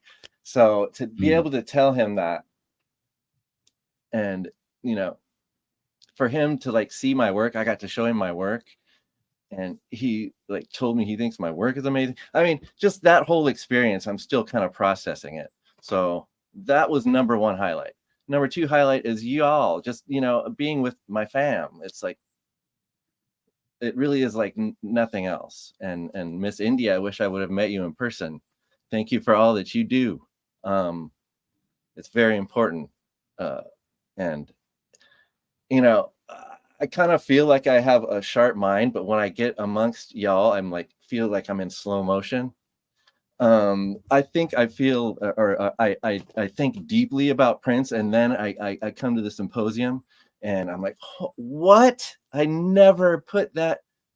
Oh my God! It's just really a mind expanding experience, and I'm really grateful to even be included in such endeavors. So, thank you, Professor Duff, for even having me. Oh, thank you so much, Troy. That means so much. I really loved how you use the word mind expanding. And that's one of the reasons why I do them, because I learn something new every time that I listen to the presentations or the roundtables, and it just expands or connects some dots that need connecting sometimes. And I'm not going to let this go. So we're going to look really quickly at the amazing Hold on. waiting for Troy to wear at the symposium. But then this is the one, Troy. Hit him. That's it. Game over. Game over. But yeah, all right. But check it out. I had a little convo with Chinesha, and we came to the conclusion that I would have not have taken these epic photos had I worn them to the symposium. So therefore, they live on in the internet. Yes, Man, they're very epic. And maybe I'll wear them sometime somewhere else. you got Man, it. you shopping in Ginsu Knives, boy. I don't know what you're talking about. Talking about which boy? Come on, stop playing, boy. Stop playing. Brother CD. Indeed. Next time. If I can just shine a light on. Sorry, Arthur, go ahead. Well, I'm just giving you props and praise, because Troy's T-shirt is vintage 1985 concert bought Purple Rain tour T-shirt. Yep, that's the one. The original. Still fits. And we see all the outfits behind you on the wall there. Oh yeah, these are little Prince's clothes. At least that's the overflow from the other wardrobe and the other drawers that are overflowing. Yeah, it's kind of crazy. And we see the book, because this is What Did Prince Do This Week? See? Of course. That's Is amazing. that the yellow get off outfit right behind you there? Right this there. guy. Yeah. Just gonna floss that real quick. You mean this one? Yeah. What the? Watch out. But we're talking about Purple Rain. Wow. Yeah. This is the very first one ever made. Yeah. Incredible. Wow. If you just have that sitting behind you at your place, like the craftsmanship, just the work, the detail that you had to put, the love that you put into that is crazy, man. Love it. It's a labor of love. I would love for Mr. Von Terry to see this. Maybe he's watching this. I'll send it to him. Cool. Can I say something real quick? Of course. Just to reiterate everything that everybody said. For me, the takeaway again is always just the community of the people. Like was said earlier, just being able to have those conversations about Prince that you couldn't have with other people that didn't really get it. But we went out with lunch with different people all the time and just get into these conversations about Prince, that stuff that I would never, you don't normally be able to just meet somebody that you didn't know and go deep into some Prince and like sit down breaking bread. That was the fantastic part about it to me. Of course, all of the presentations, head buster, make you think on stuff that I never even imagined about Prince. Gives me a different way to think about it or consider when I listen to the music. And then just watching D'Angelo. I don't know how you do that, but the skill of not only putting on this live event with multiple people. You sort of have to make sure you got people on time and doing this, and then you're actually the host. Then you have your students and stuff. You know, I just sit back and watch. Okay, you can do anything you set your mind to. Look at D'Angelo. You know, she's got a team of people, and salute to everybody that was helping her as well. That was like, so I was just amazed, and just being in the presence of everybody. It was fantastic. There was one thing that I wanted to say earlier. I don't remember the name of the gentleman. I think he was the guy. He said he worked with the record companies or something. But he mentioned Luther Vandross. So you remember when Luther's name came up, and it just sent the whole symposium into like pandemonium. Everyone was talking. I can't remember what he said about Luther, but it was something like, you can't play with Luther's name like that. And everybody in the audience was just like, oh, wait a minute. And this was like about 3 minutes of like, I was like, man, maybe there needs to be a Luther symposium, because there's something like, it almost shut it down for a second. I just thought it was so hilarious, but I love that it shows we don't play about our people. Like, we don't play about our icons who we fuck with, and we mess with Luther heavy, same way we mess with Prince. So I love that we show so much reverence to these artists that we love, that we would put on an event like this, and everyone would fly from around the world to participate. So I thought that was very powerful, and salute to D'Angelo and everybody that was part of it. It's fantastic. Thank you so much. I have to give a very special, I mean, I know she's not going to watch this, but Krista Battersby, who was the woman in the room with me, she has worked every single in-person symposium I've ever done, including the Betty Davis one, and she doesn't even work at NYU anymore.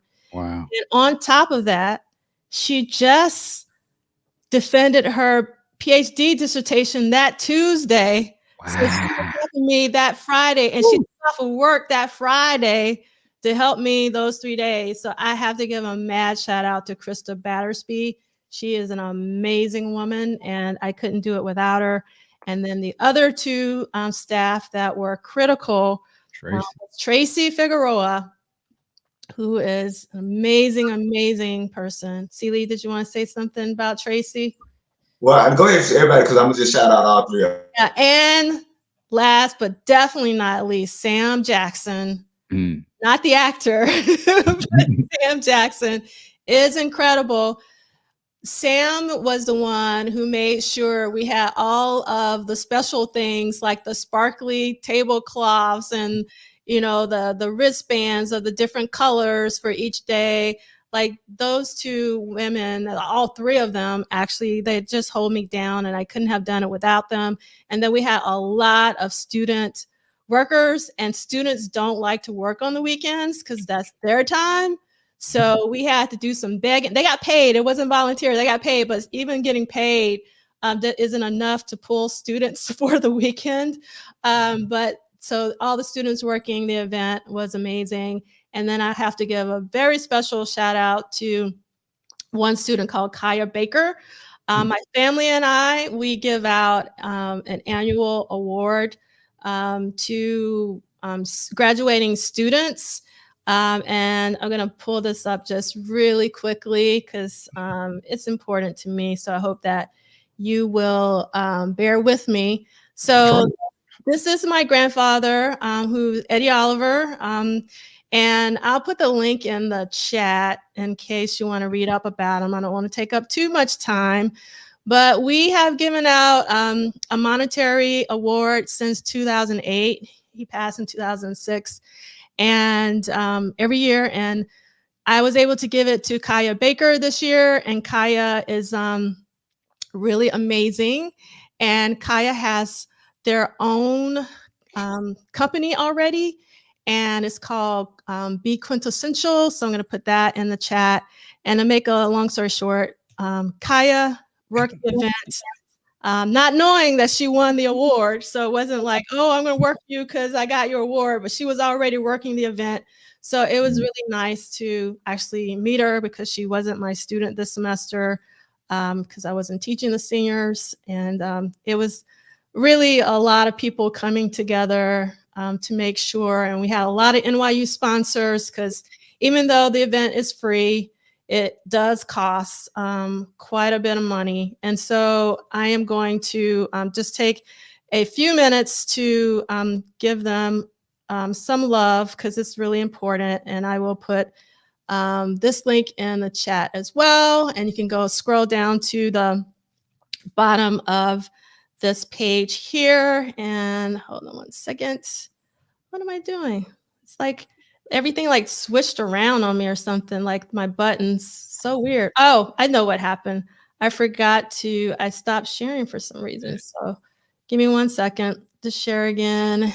And let's see. It's like, I didn't know that happened before. So NYU Tandon School of Engineering, which is my school where my faculty role is. Integrated Design and Media is my program. I definitely couldn't have done it without IDM, because that's where Sam Jackson works and also where Tracy is affiliated. And then we had NYU's Global Inclusion, Diversity, and Strategic Innovation, as well as NYU's Liberal Studies, where Dee works in the chat if she's still here. Thank you so much. And then also the Institute of African American Affairs and Center for Black Visual Culture at NYU, as well as the Department of Photography and Imaging, as well as at NYU, as well as the Center for the Study of Gender and Sexuality, also at NYU, and to the Clive Davis Institute of Recorded Music, also at NYU. And also, I just want some of you guys to know is that even though like when you're walking into 370J, there's a gallery for Clive Davis. That's actually not the Clive Davis building. Like they have a couple of floors, and my program's in there. ITP, if you've heard of this program, was Interactive Telecommunications Program. They're also in there. So it's a lot of different NYU programs, not just Clive Davis, but a lot of people get that mixed up because Clive Davis has a gallery right on the main floor. So it's actually NYU's first building where there are multiple programs in the same building, because if you know anything about academic institutions, they can be notoriously siloed. And so they're trying to, break down those barriers.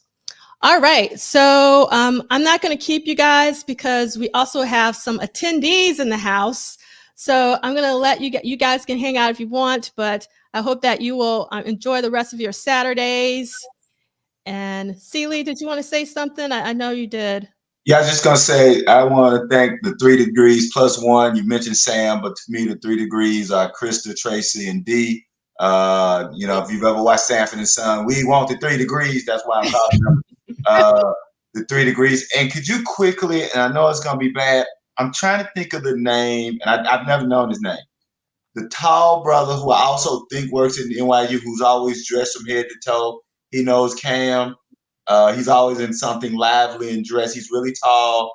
Are you talking about Baron Kills? He actually used to work, not at NYU, but I actually met Baron, not because of Prince, but because we worked in the same building when we were in a different building. But he no longer works in that building, I don't think, anymore, which was the building for the Love Sexy. No, that's not, I'm lying, because that was in another one. Anyway, it was another building in that area. I just want to mention him because it's people like him who bring so much joy. And for people who are thinking, if you want to come to the symposium, the panels are great. The round tables are great. The scholarship is great. But you will not believe the amazing conversations that happen before and between and after the panels. And when people go to dinner, I mean, there are some in fact, when people are having conversations then, that's when they're having the germination for what they're going to present next year. That's when they're going to have two. And it's either Prince or Prince adjacent. And I just said about saying this, the 2 best conversations I had. One was with him, and I have no idea. It was basically, we was just talking about the Bible. Like it didn't have no Prince, no purple. We just got into this whole conversation about, well, it started with Prince and love, right? And it went from Prince and love and the Bible, and it was literally like a 30-minute conversation just about how do you define love. And then another great non-panel conversation was when myself, Matt Thorne, Prof. Duff, and Cam were on the subway going somewhere, because I don't know where the hell I'm going because I'm just lost all the time. We're going to see law. He got lost. My dumb ass got lost walking from the hotel to the place, just how close it was. I got lost, had to turn around and take an Uber. That's a damn shame. My wife's still mad at me. But anyway, on that, and so I had a great conversation with Matt Thorne.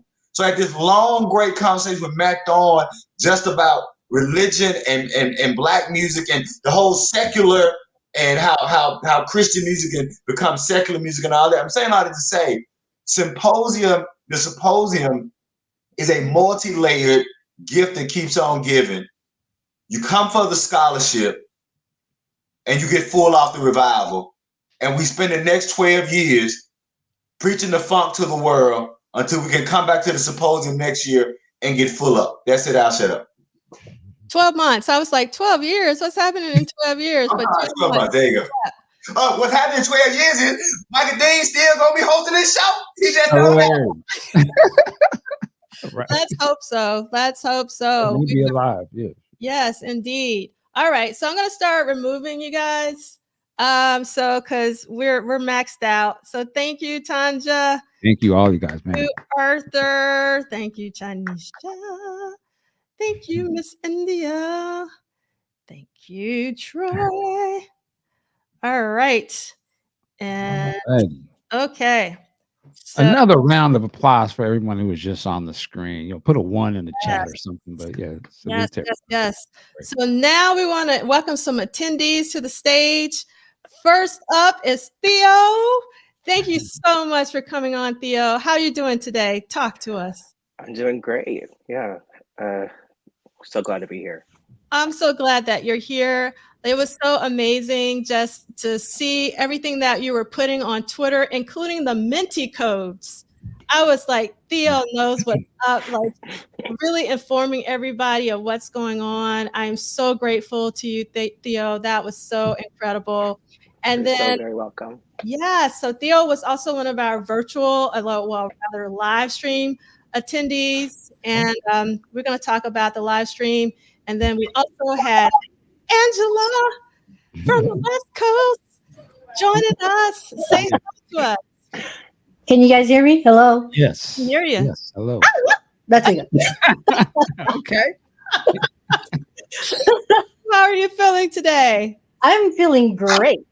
Awesome. Because I have a lot that I want to talk to you because I think you went to see Jesse. I did not, unfortunately. Oh, no. Okay. Yeah, no. I went. It was a toss-up. It was either Jesse or Candace Springs. I had never seen Candace Springs live, so I stayed in town to see her. But Olga and Danielle, some other friends of mine, went to go see her. All right. Okay. And then actually, so Angela is from the West Coast, LA. Yeah. And Theo, I forgot to ask, where are you joining us from? I'm from Seattle. Seattle. Oh, what? Yeah. West Coast. In the 206. What's up, Theo? Okay. So I think you know Michael Dean is in Seattle as well, right? Yes. Yeah. Okay. What's up, awesome. Nice. Can I just say, Angela, I don't know if we've ever met. We've met a few times in Minneapolis. Okay. Well, I just wanted to say that I see you a lot on, I guess maybe it's on Facebook. Now, this is a good thing. Like, so it's just cool to like, you know, we're here together because I there's people that I'll be watching just because, you know, come across the timeline, same friends and everything. But salute to you because thank you. It's really nice to be here, and I really appreciate what you all have been doing. And I'm just kind of nervous right now because I've never done things like this before. So, you good. So Michael and D'Angela, you guys are great. I mean, I really appreciate what you guys are doing. It just makes me as a Prince nerd kind of, you know there's a place for me. Yeah, absolutely. And before you go into, let me just, Vanessa here, that's like my family. That's like a player partner. You know, when I come into town, you know, that's the crew, part of the crew. And so just so much love and respect to you, Vanessa. Thank you so much. Got a lot of love for you, but it's happy to see you here. So. You're welcome. Always fun when you're in town. Yes. Her voice. Yeah. And I have to welcome my triplet, whom I haven't seen in a long while, Miss Camila. So talk to us, tell us where I know where you're from, but let the people know, say hello and let them know where you're coming from. Greetings, everyone. Thank you for inviting me, Triplet. I'm still holding it down in the shy. So I am in the Windy City, the home of house music in Chicago. And thank you. Oh, I don't know who that was that says hello, but hello, everyone. It's great to see everyone here gathering in the name of Prince and Funk. Yes. All right. So before we get this party started, I just want to apologize for the issues with the live stream. And we used the exact same company and the exact same software last year for Triple Threat. We didn't have any issues.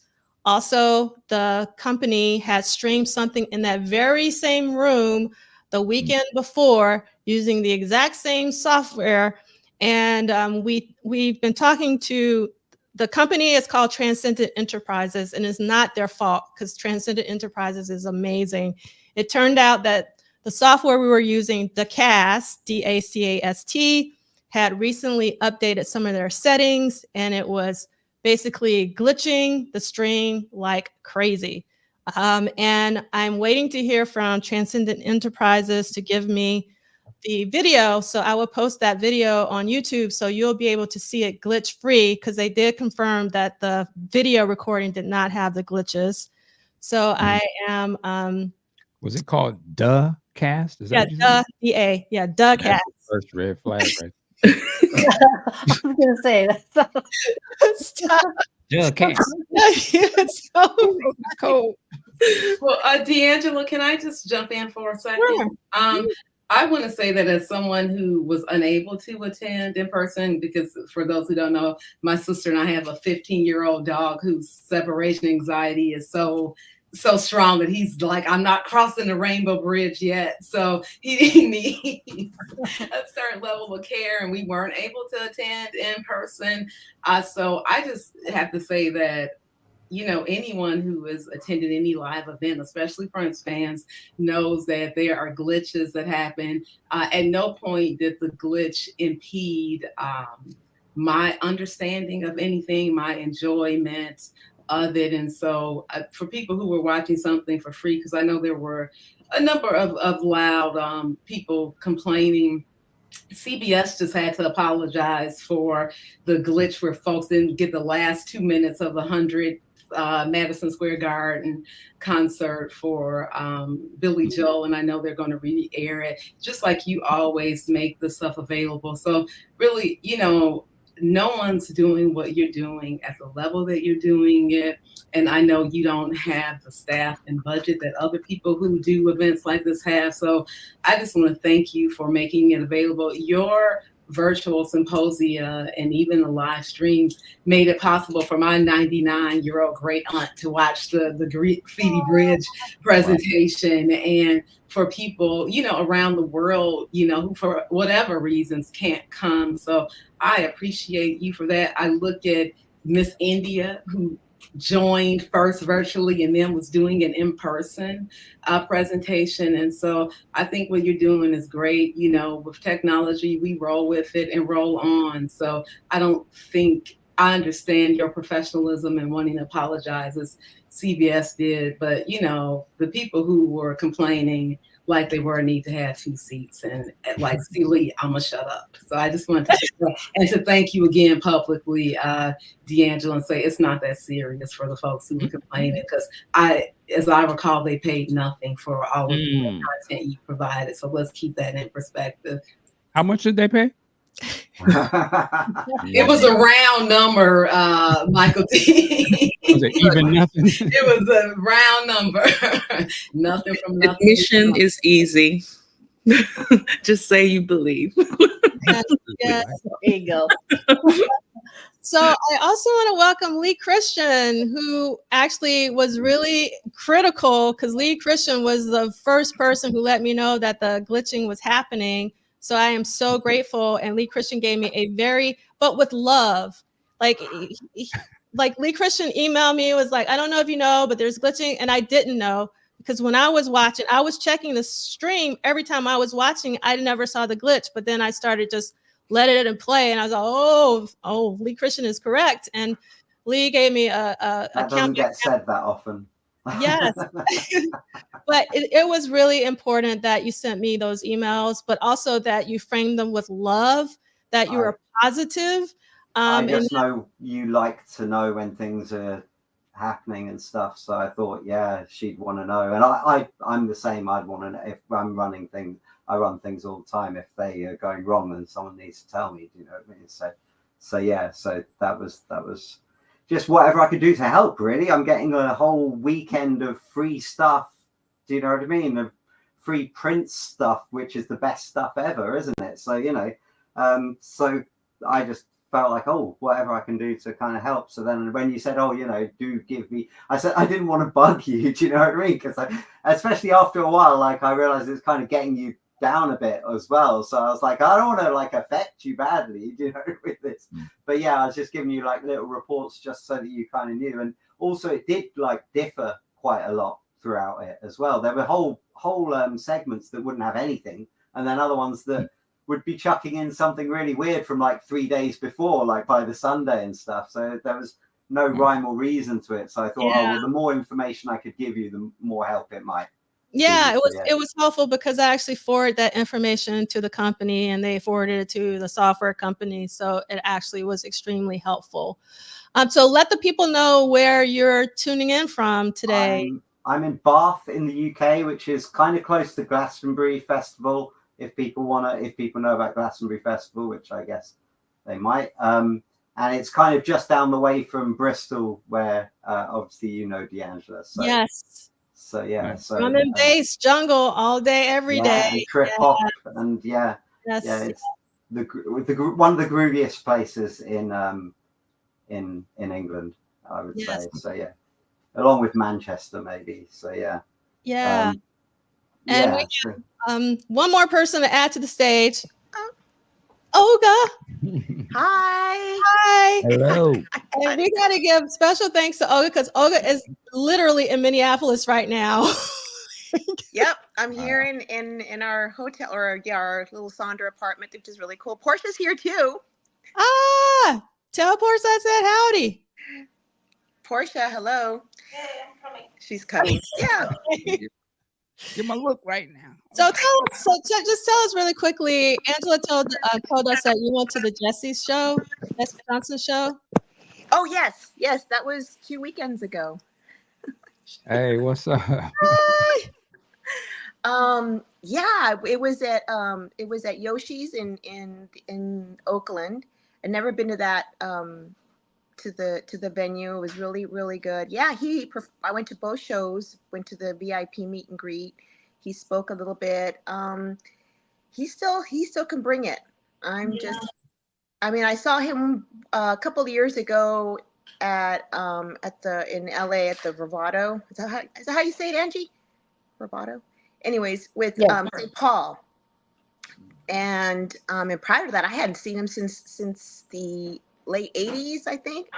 And I mentioned that to him, and because he came to Ventura. I live in Ventura in California, which is about an hour north of Los Angeles.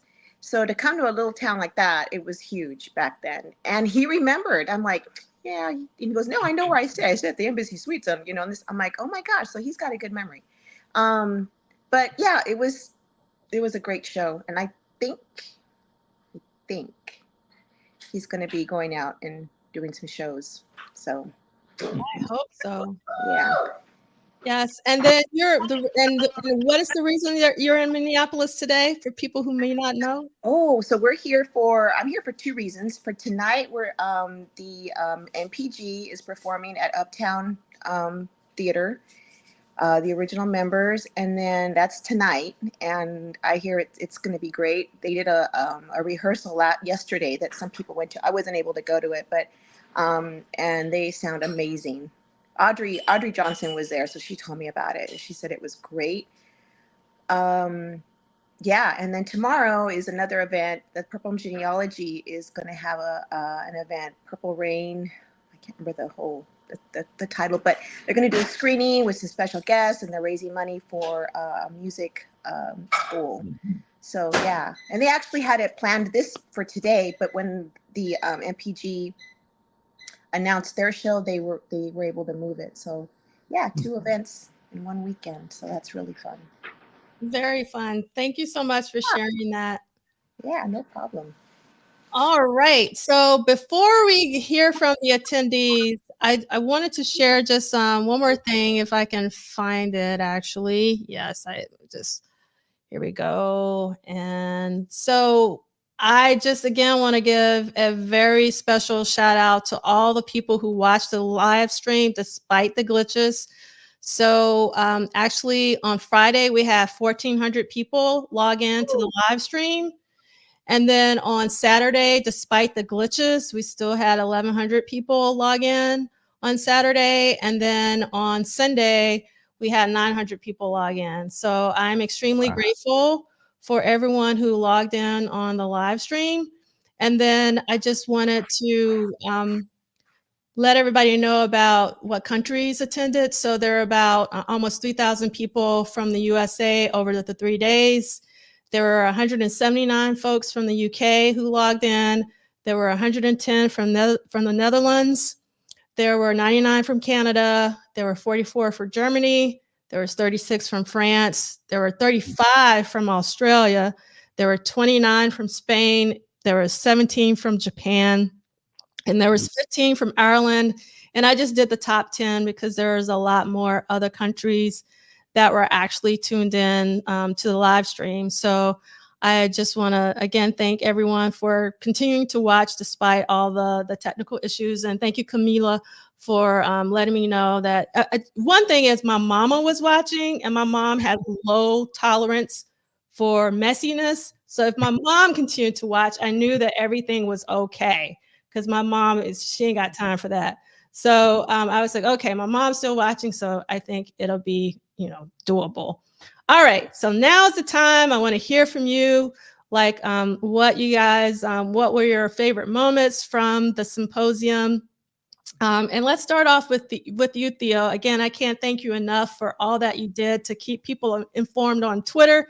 And I don't know if you were rocking any other social media, but I know you were holding it down on Twitter. So talk to us about what some of your favorite moments.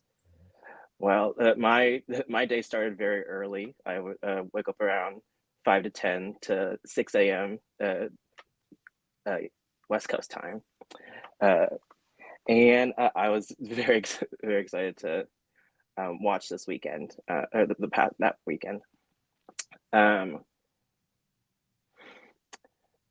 my favorite moments, it was definitely Von Terry. That the keynote was a highlight for me, and just yeah.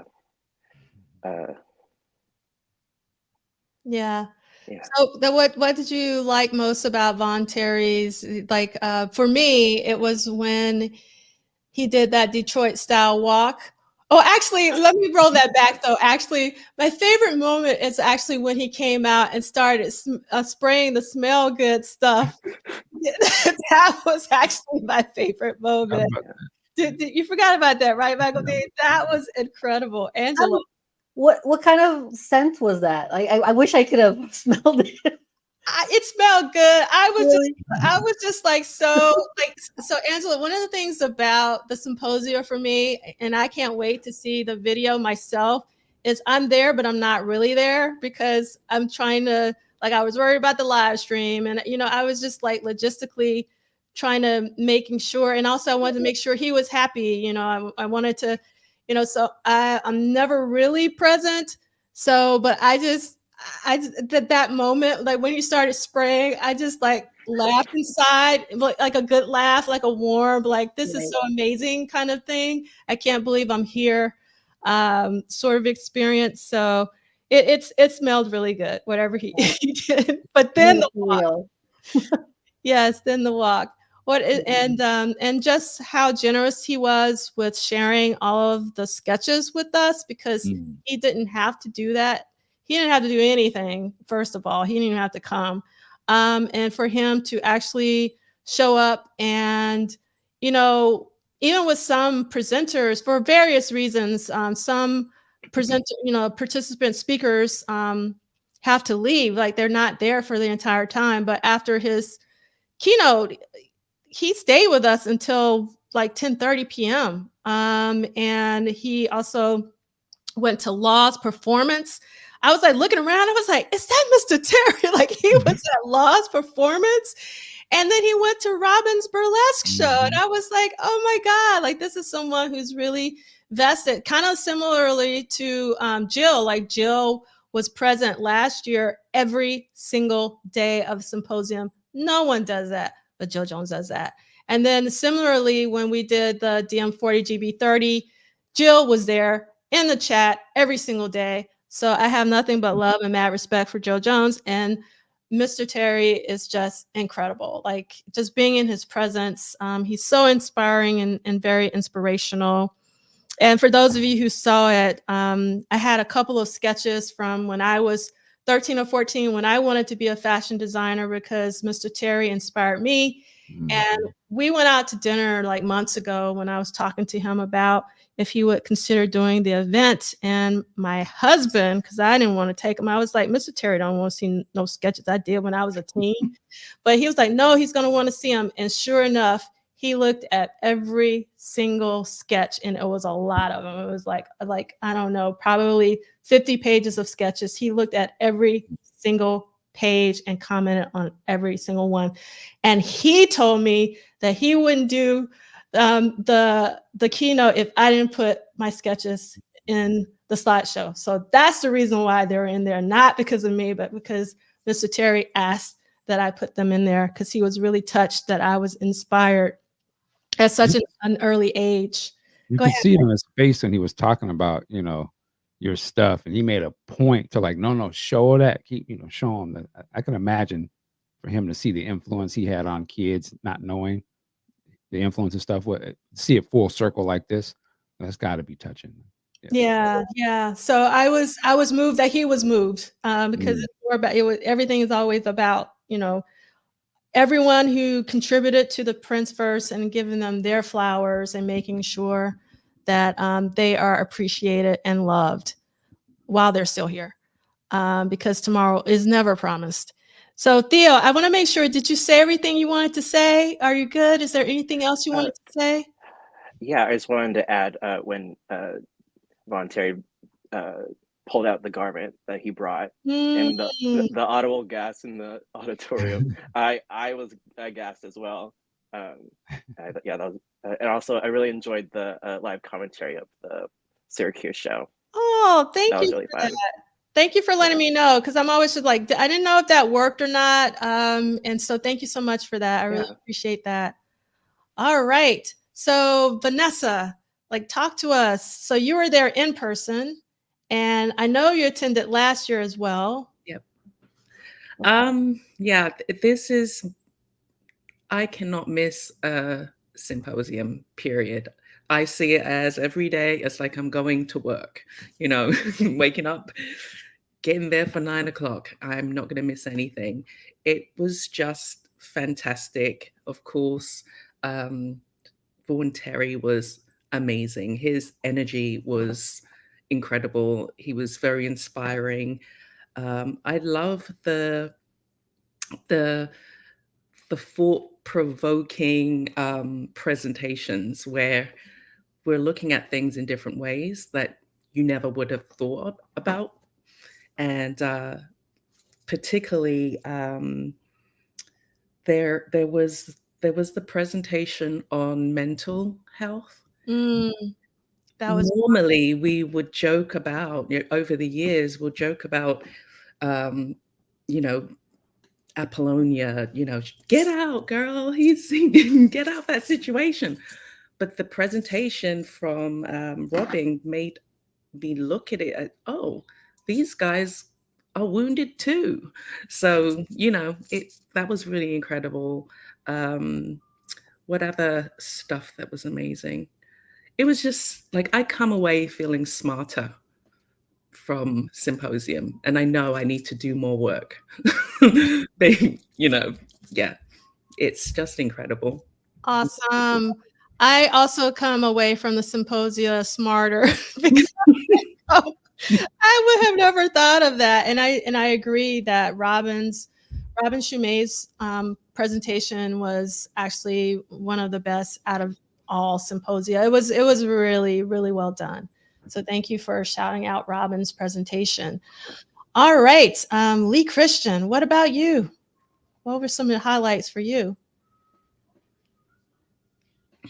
Oh, can you hear me? Yeah. Yeah. Okay. Mm-hmm. Okay. I wrote a whole thing on this on my Luke Cage piece of paper here, and it's totally full and it's all really messy. So yeah. So bear with me. Yeah. Just first off, congratulations, such an achievement. Like to do it all like that 3 days.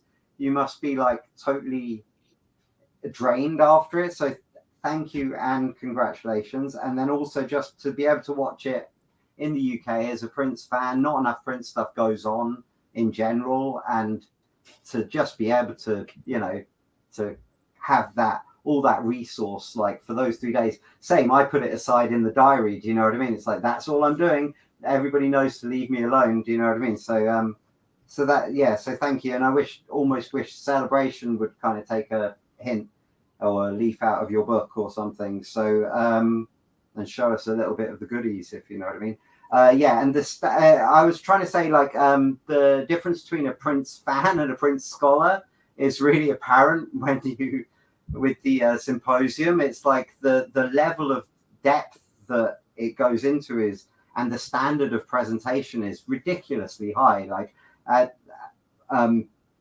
someone who, you know, has ambitions to do such a thing at some point, I just look at it going, oh my goodness, this is like, they really worked hard on this, didn't they? They didn't just come along and go, so I like Prince, do you, kind of thing. And it's, yeah, just the musicologist guy was mind-blowing. That for me had the same kind of impact as the Lynn drum thing the previous year.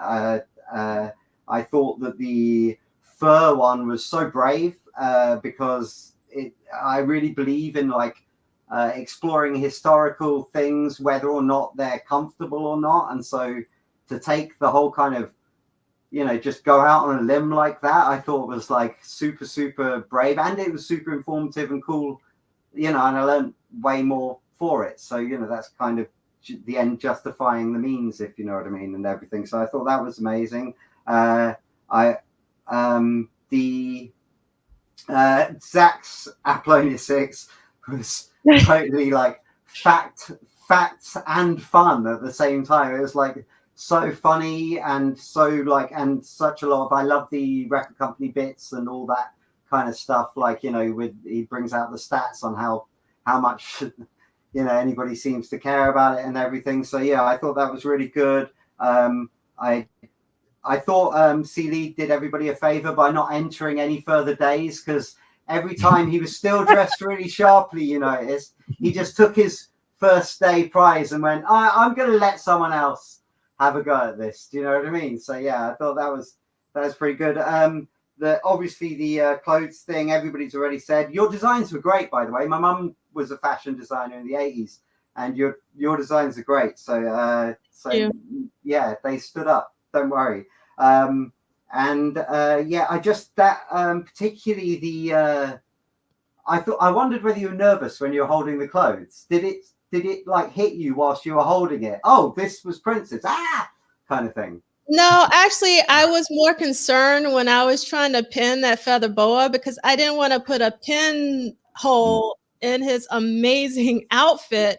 So I was trying to put it close to, he had this button, like, and I knew it wasn't on his shoulder, but he wasn't having that because it wasn't right. So I got Robin to come up, Robin Charades, to put it on him right, because I was like, I don't want to outfit. So I was more concerned about that. Obviously, it was amazing to hold that garment. Like when you open it, you saw the Prince tag. That is when it really hit me, when I saw like the Prince tag. And I was like, oh, and it was a beautiful, beautiful, beautiful garment in person. And so thank you so much. Yeah, it's out. I'm when I'm there, I'm always having an out of body experience. I'm there, but I'm not really there. I'm almost like watching myself. It's very strange. I saw some of the clothes. They had a exhibition in London of his clothes way back, and I went to that, and I was quite shocked by like I don't know, the fabric that they're made out of, the like how small they are. Like I'm really short, so I don't know why I'm kind of, do you know what I mean? But like it's just shocking. They just kind of, and suddenly you go, oh, that is absolutely a prince's clothes, isn't it? Quite shocking. Yeah. So yeah, that was great. I love the design that you shared on Instagram, Michael Dean, the with the one that looks like it could be definitely from Around the World in a Day, and then the one next to it, which is amazing, which is like almost like Love's a bridge between Love, Sexy and Batman, because it's got like this cape, but it's also got quite Love, Sexy-esque kind of era kind of design on the clothes. That just that one picture, I was like, oh, imagine seeing Prince in this, like, because he is a superhero to me. So him having a cape is like perfectly legit. That's like just makes total sense. If you go back, if you ever watched the movie The Mac, there's a part in that movie where he wears a similar outfit to that. The cape isn't as long, but he's got the cane, cape, the jumpsuit thing. So I don't know. Yeah. I always feel like they were pulling from that type of stuff, but it was fascinating. Yeah, that was great. So yeah, I don't want to keep everybody for ages on what I liked because it leaves other people. Shout out to the youngsters. You give me hope, especially after watching so much of Coachella. You give me so much hope. And also the just to have the thing on Ice Cream Castles. The Ice Cream Castles was my first time album. I got it on cassette on the way to going to live in America for 6 months. Whilst I was out in America, I bought Jerk Out on tape. That'll give you a context of exactly when it all was. Oh, yeah. That came out. And I don't know why, but I thought it'd be a really cool idea to take all the tape out of Jerk Out and tape it to the end of the tape on the... So I have an Ice Cream Castles copy, which somehow runs into Jerk Out. So yeah, but I listened to that so much.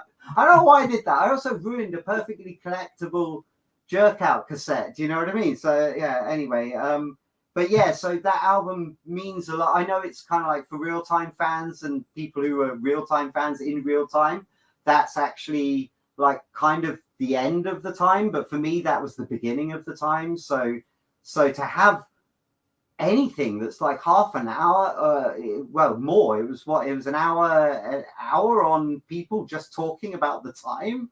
It's just like how cool is that? Do you know what I mean? Like, and I'm from England, and in England nobody knows who the Time are. Do you know what I mean? It's just like only Prince fans know who the Time even are, and so you just don't get kind of anything. So yeah, I'll shout out to Twitter peeps. I made friends on Twitter. That was really nice, including Theo. And yeah, I think that's everything I wrote down. Oh, apart from that, it got really rowdy for the Purple Rain for the live thing, and I really enjoyed that because your documentary maker, I've forgotten his name now. Jason Orr. He was live. He was like super like, and to see the dynamic between like certainly Declan and Troy, who are like calmer personalities with him, like, no, but like, you don't get it, you don't understand kind of thing. I ain't scared of you, right? Yeah. So yeah, that was Jason all weekend. That's Jason. So like I knew it was going to be late. That was because we were going like from 8 to 10. And I knew I needed to bring someone with high energy because Jason's energy never drops. So that's the reason why Jason was there, to bring the energy, to make sure everyone, didn't go to sleep. So thank you for that. Yeah. Next up. Great. Anyway, thank you. Thank you so much, Lee. Olga, because I know you might have things to do. I should have made you go first. I apologize. I'm forgetting that you're actually in Minneapolis and you got things to do in Minneapolis.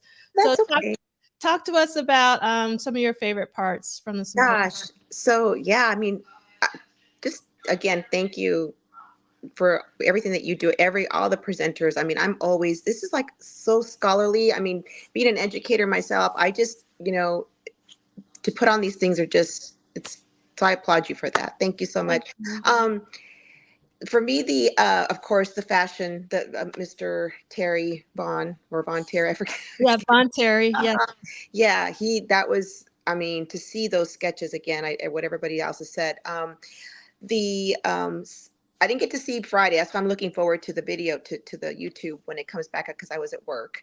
But for sure, throughout the weekend, I jumped in and out of the presentations. But Sunday, I enjoyed the Sheila presentation. That was a great one too. But I mean, I have some notes, but they're at home. That's okay.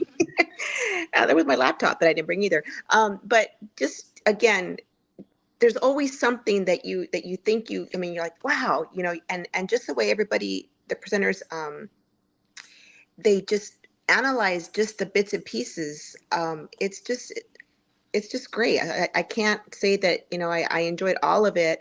Again, I know I missed Chris Rob's presentation. I heard that one's a good one, because that one was, That's an amazing one. yeah, I can't wait to see that. But for sure, when they start on the Fridays, it's like, oh, I'm at work, and I do tune in on my breaks when I have my prep period. But I just think one day I want to go. In fact, I wanted to go to this one, but this other trip came up. So, but for me, it's always just learning more, and just the way everybody just puts all these details that we don't think about. And like they were talking about the mental health component. That was pretty interesting and intense to really think about, seeing that. You think we joke around and when we see the scenes, right?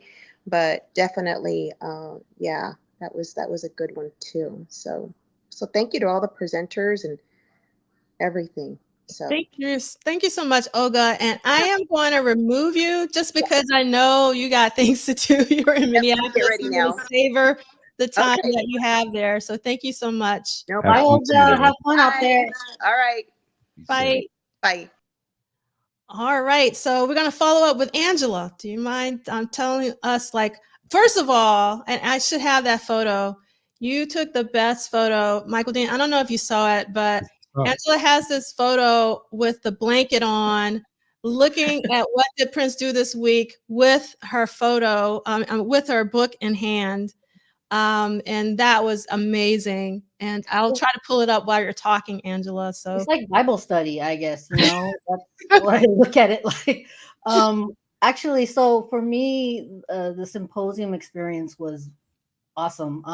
Unfortunately, like Olga, I was working on Friday, and I'm a supervisor at a laboratory. So I walk into work, I go into the lab, and I try to log in at my business computer. I'm all erotic city for you. My company's probably looking at that going, what is she watching? So I'm like, I'm gonna put this on as background, and I'm just gonna go with it. Lord. But I only caught some of the roundtable, but it was great to hear everybody just talk about the time and their thoughts on everything. I wish I had more comments regarding Friday, but again, I was at work, so I had to be a boss. Whatever.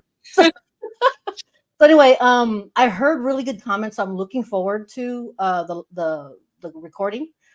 Saturday morning, though, I got ready. I knew I was gonna get up at 5:30 in the morning, grab some. My wife made me coffee, and I sat down and got my sweatshirt on, got all cozy. I have my own Prince room. I don't know if you noticed. I did. But, this is my Prince room, and this is where I go to relax and just chill and do my princely stuff. So watching the symposium in here was wonderful. Such a warm feeling to hear and listen and be present with people that there's my picture. That are sharing their stories, their thoughts, and their their wonderful things about Prince that they've learned or they've explored and they've researched on. So I loved it. I just want to shout out that I have that same Love Sexy blanket. Yes. I knew exactly what that was. Oh, nice. I'm so glad. Yeah, I use it every single day.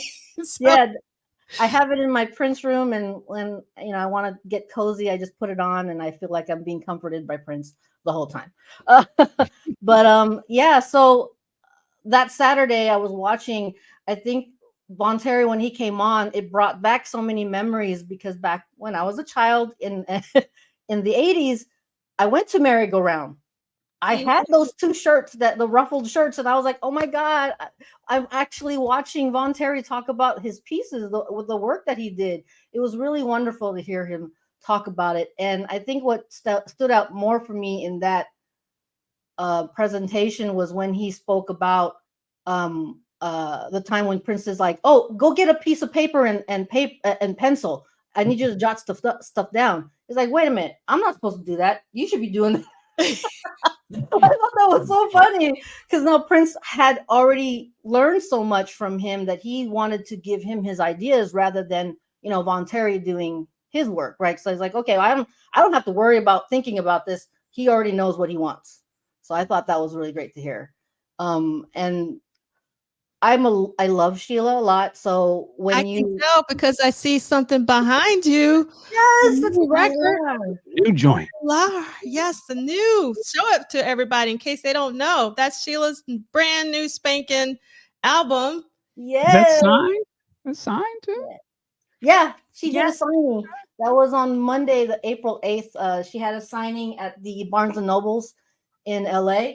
So I went there along with a few other of my Prince friends like Olga and Danielle and Anna. We all got together for that. We thought she was going to do a performance, but she actually was just there for a signing. So there was a bunch of people that came all lined up, getting ready to like have a conversation with her for a little bit and get a signing if you picked up an album or a CD from her. So that was a great experience. And cool. And I cut you off and you were about to talk about Sheila in terms of so on Sunday, I only had a few, hours for the symposium because I had another event to go to, but you started going into Sheila and talking about, how she was a very powerful figure for you during that time frame. And I was like, I totally felt that because I felt the same way about Sheila. I thought a woman on stage playing, drums, like I thought that was so powerful, especially for me, for someone so young. I played instruments in high school. So when I saw her on stage and just taking over playing on drums, that playing percussion, that to me was so awesome, and saying that I could be like that too, or I could be as such a big figure as her. And when you talked about the drumsticks and everything, I was like, oh yes, I remember that. That was so great. And why don't they show that on the Purple Rain video? That's exactly. Her performance was just as amazing. I mean, for her to be a solo artist coming on to the stage and doing what she did, I thought she had to have some part in it. So I did video it, and I tagged on Instagram Sheila. I'm like letting her know that we're doing this kind of thing. She messaged me back. She's like, "Who is that? What is this? What's going on?" Interesting. And I tried to explain. Yeah, I've reached out to I mean, in the beginning I tried to reach out, but she's extremely busy. So Yeah. I gave up. Well, I mean, I let her know, and I said, yeah, it's just a bunch of us Prince nerds just talking about Prince all the time. And, there was a portion of it, Purple Rain, 40 years, and you're a part of that. So why not? But yeah, I really, truly enjoy the symposium. I love everyone's stories and thoughts. It's just a great place to really learn more about Prince and more of an understanding. Even my wife, she listens on the outside because she's working at her computer, and she'll come out and she's like, wow, that is a really amazing discussion. I go, yeah, all these people here are here for him because what we've learned and what we liked about Prince. So I just want to, again, thank you so much for this and giving me this place to really talk about it. Thank you so much, Angela. So going back to the purple wear, in terms of did you have the ruffle shirt or did you have the scarf shirt, and what color did you have? I had the black ruffle shirt and the pink ruffled shirt. And at one point my mom washed it and the pink turned white. I was a little sad about that. I was like, Mom, did you bleach it? So yeah, and I wore it a few times. I wore it to school in junior high. People are like, why are you wearing these weird clothes? I'm like, it's Prince, Prince Day or Prince look. But I mean, I was a little shy, weird kid myself, and it was just something I loved to do. And did Yeah. you also have the jacket as well, you said? God, I wish I did.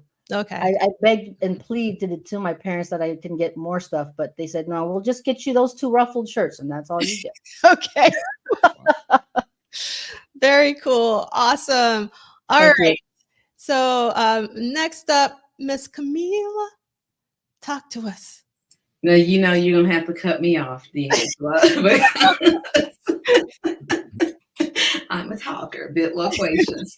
But I think so many people hit on a lot of the highlights. And excuse me, as I was saying to you earlier, I just really appreciate the unique and thoughtful way you bring us together in scholarship and fellowship and just joy, like seeing people participate in the fashion show. Like often you get to the certain age and it's like, oh, you can't have fun. And I was reading Jackie Chan, another one of my favorites, Jackie Chan's book, Never Grow Up, because he just turned 70. And he said the way you never grow up is to keep doing something you love. And your symposia have given us ways to keep doing something that we love and in different ways. And so for me, this particular symposium was really an invitation to re-engage with Purple Rain in different ways, because as Arthur pointed out in his presentation, what I loved, and make sure Arthur gets that hour next year, I loved, his storytelling, that he connected to all of his research and just the way he thinks about Prince. What's his name? Scott or Alex Scott did that. Also, the story. Andrew. I'm sorry, Andrew. That's okay. Andrew Scott. I love his Mr. Christian presentation and the way Arthur and Andrew both integrated storytelling in a way that highlights the humanity of Prince and the depths in which he touched people and influenced parts of their lives. So I love that. Crystal Wise's presentation was brilliant. I just absolutely loved, because a lot of times people will look at Prince's original draft of Purple Rain and kind of laugh at it and say, oh God, I'm glad we didn't get that version. So her perspective through the lens of a Black geographer and just thinking about the characters. And it was almost like, wow, if this had been like a Cooley High, like Black coming of age in Minneapolis story, that would have been a little bit different from what we ended up getting. It would have been interesting to see had that art continue to be developed, but then also thinking about, as Rhonda and Nicole pointed out, how important this was in Prince's journey and how we wouldn't get to Paisley Park or anything without it, understanding the concessions that were made to make it a mainstream success. So I just, really, really appreciated that. I'm an Adam Reed Sexton fan. So when I saw Adam, I was like, yes, I texted you. I was like, Adam has come out of hiding to bless us.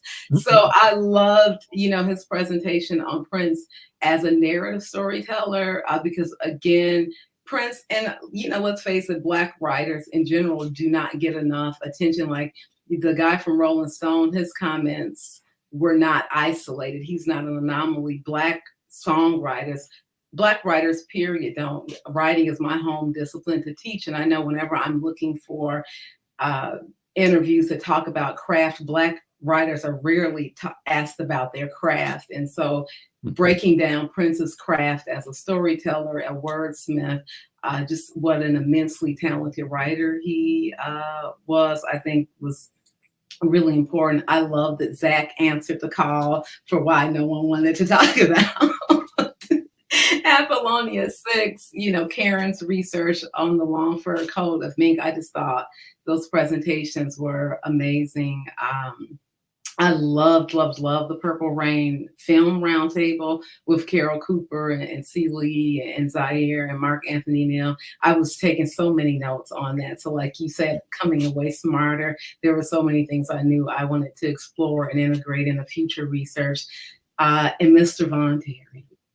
I told you, D'Angela, I didn't know he was what I needed in my life till he showed up as a keynote. So he was so important. His ephemera, his wit, his graciousness, his memories, like it was just really amazing. And one of the things that I think was so important to that discussion was him bringing to the table the Detroit player pimp aesthetic and influence, because that's something my sister has talked about a lot, like that 70s kind of pimp. And we're not glorifying pimps, but still even Prince said in the one musicology show, like, I hate pimps, but that suit, I think it was Chaz had on, that's a pimp suit, and I like it, because that aesthetic was real and really influential in terms of Black male dress. And a lot of times Prince's wardrobe and aesthetics, particularly from this period, are attributed or situated in the context of European dandyism or even queerness. And this whole 70s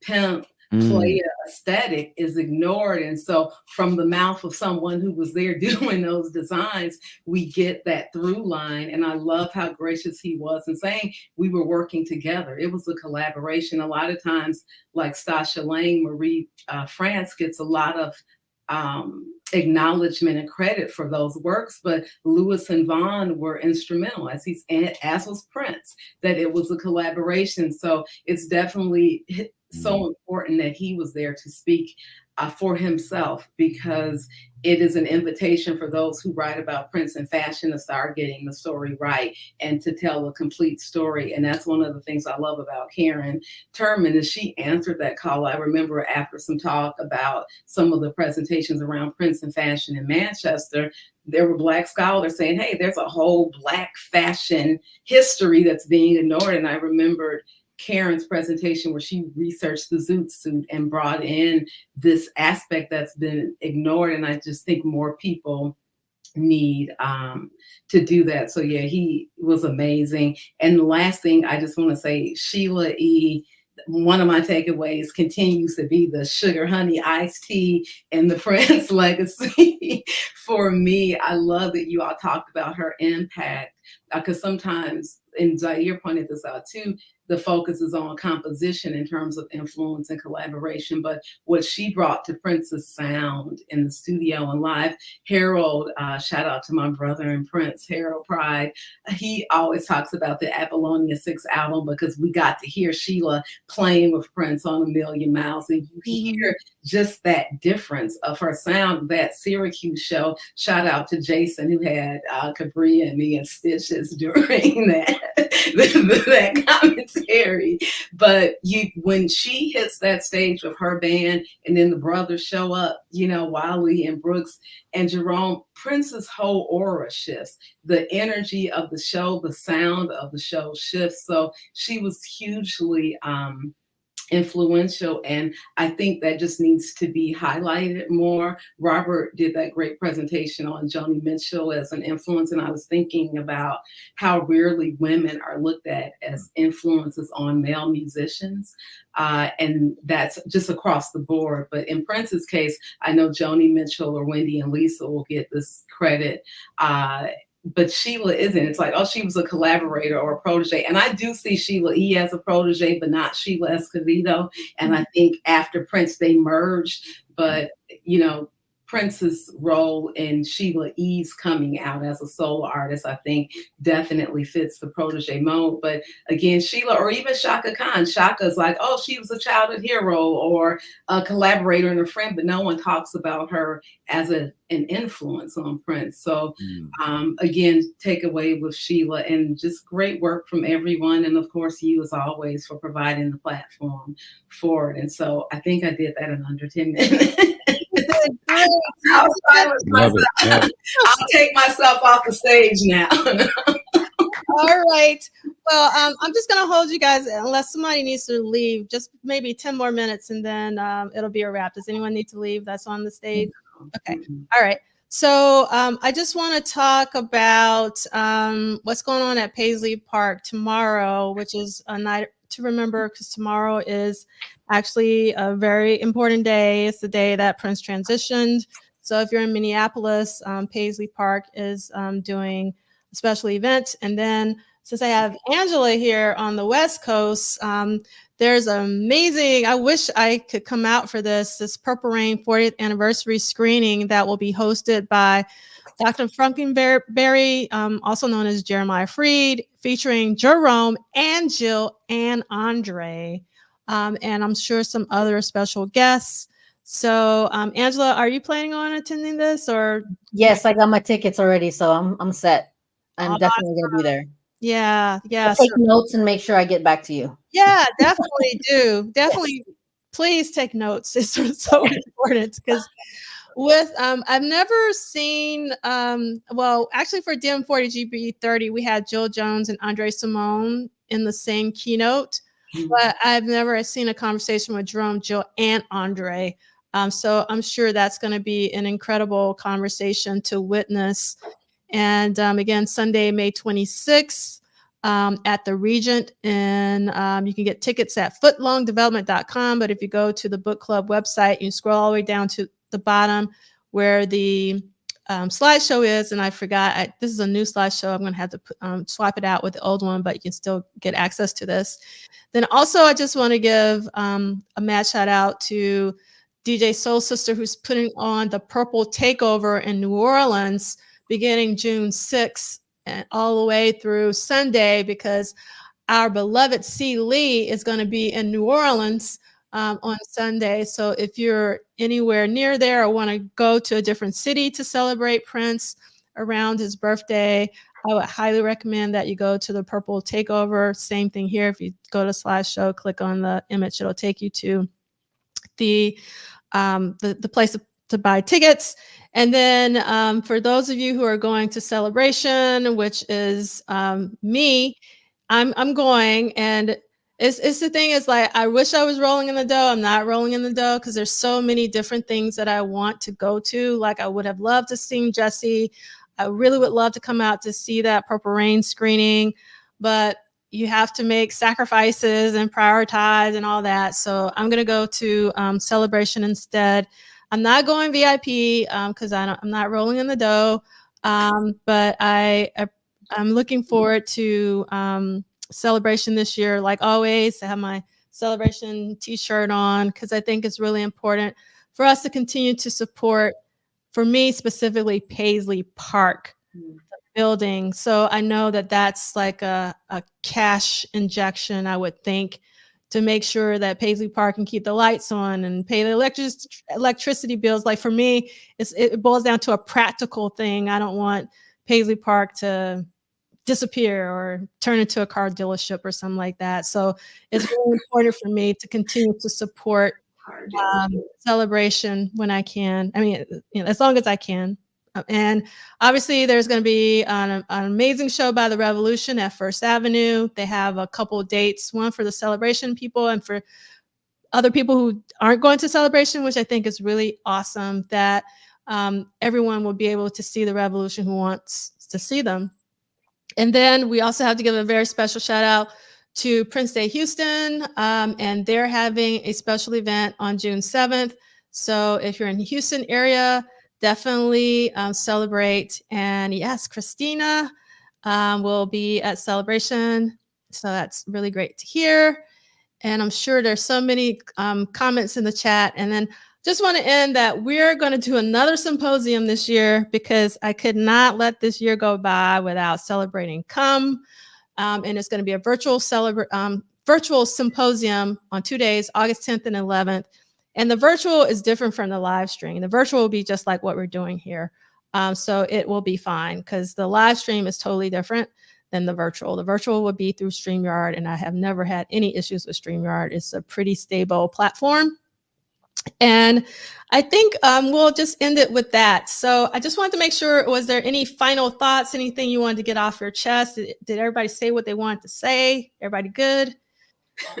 I just wanted to say how good that artwork, the design of the Come Symposium thing with the gate, is so good. Yes. It's really nice, isn't it? And also, you know, you were saying about all the events. Tomorrow I'm just going to be playing Prince, so if anybody just wants to come round, everybody's welcome. You know, I'm just going to be playing tunes all day, so feel free to just come around my house. I'll be there. I wish I could come and visit you, Lee Christian. It's been actually a bucket list item is to come to Bristol. I've always wanted to come to Bristol. I wanted to move to Bristol, so I got to make that happen. But we got to you can't not look me up. Yeah, of course. You be the first person that I call. And I have to give a shout out to Marco 99 Designs for doing this amazing flyer, and Reverend did the Erotic City 40 flyer. They're both amazing. I absolutely adored the logo for Erotic City 40 that Reverend did this year. I wish I had a fan. I'll save a fan for you, Angela. I'll make sure that I save one so you get one. Thank you. And so I have some extra fans that I set aside. I don't have that many, but I have those earmarked for all of you. And I'm so excited that Cabria is excited for Come 30, because I am as well. Well, I just wanted to say really quickly, that I just love that you're giving us. If I'm invited, I already have my Come presentation in my head. Yes, you're invited. But I just love that you're acknowledging Come in this year, because this year is just so amazing, like in the Prince legacy of, again, and I love that Arthur took us to 2004 with musicology, because I don't know any other artists. When we look at their discography, 84 Purple Rain, 94 Come, 2004 Musicology, 2014 Artificial Age. I mean, it's just absolutely astounding. And Artificial Age has one of my favorite Prince songs of all time on there with Clouds. And so just again, you give us this opportunity to really dig deep into his legacy and appreciate just the depth and breadth of his work. So I am definitely looking for, I know, Alana, I love Come. I'm doing my presentation on like my least favorite song on the album, but I love I love Come. Like I listen to it a lot. It's just a phenomenal album. So thank you, D'Angela, for acknowledging Come. Yes, I'm excited that folks are excited about Come. Yeah, it's a great we album. just don't talk enough about Come. And so that's one of the reasons why I also wanted to do something for artificial, but I was just like, I have to, like, I do have. You need to sleep.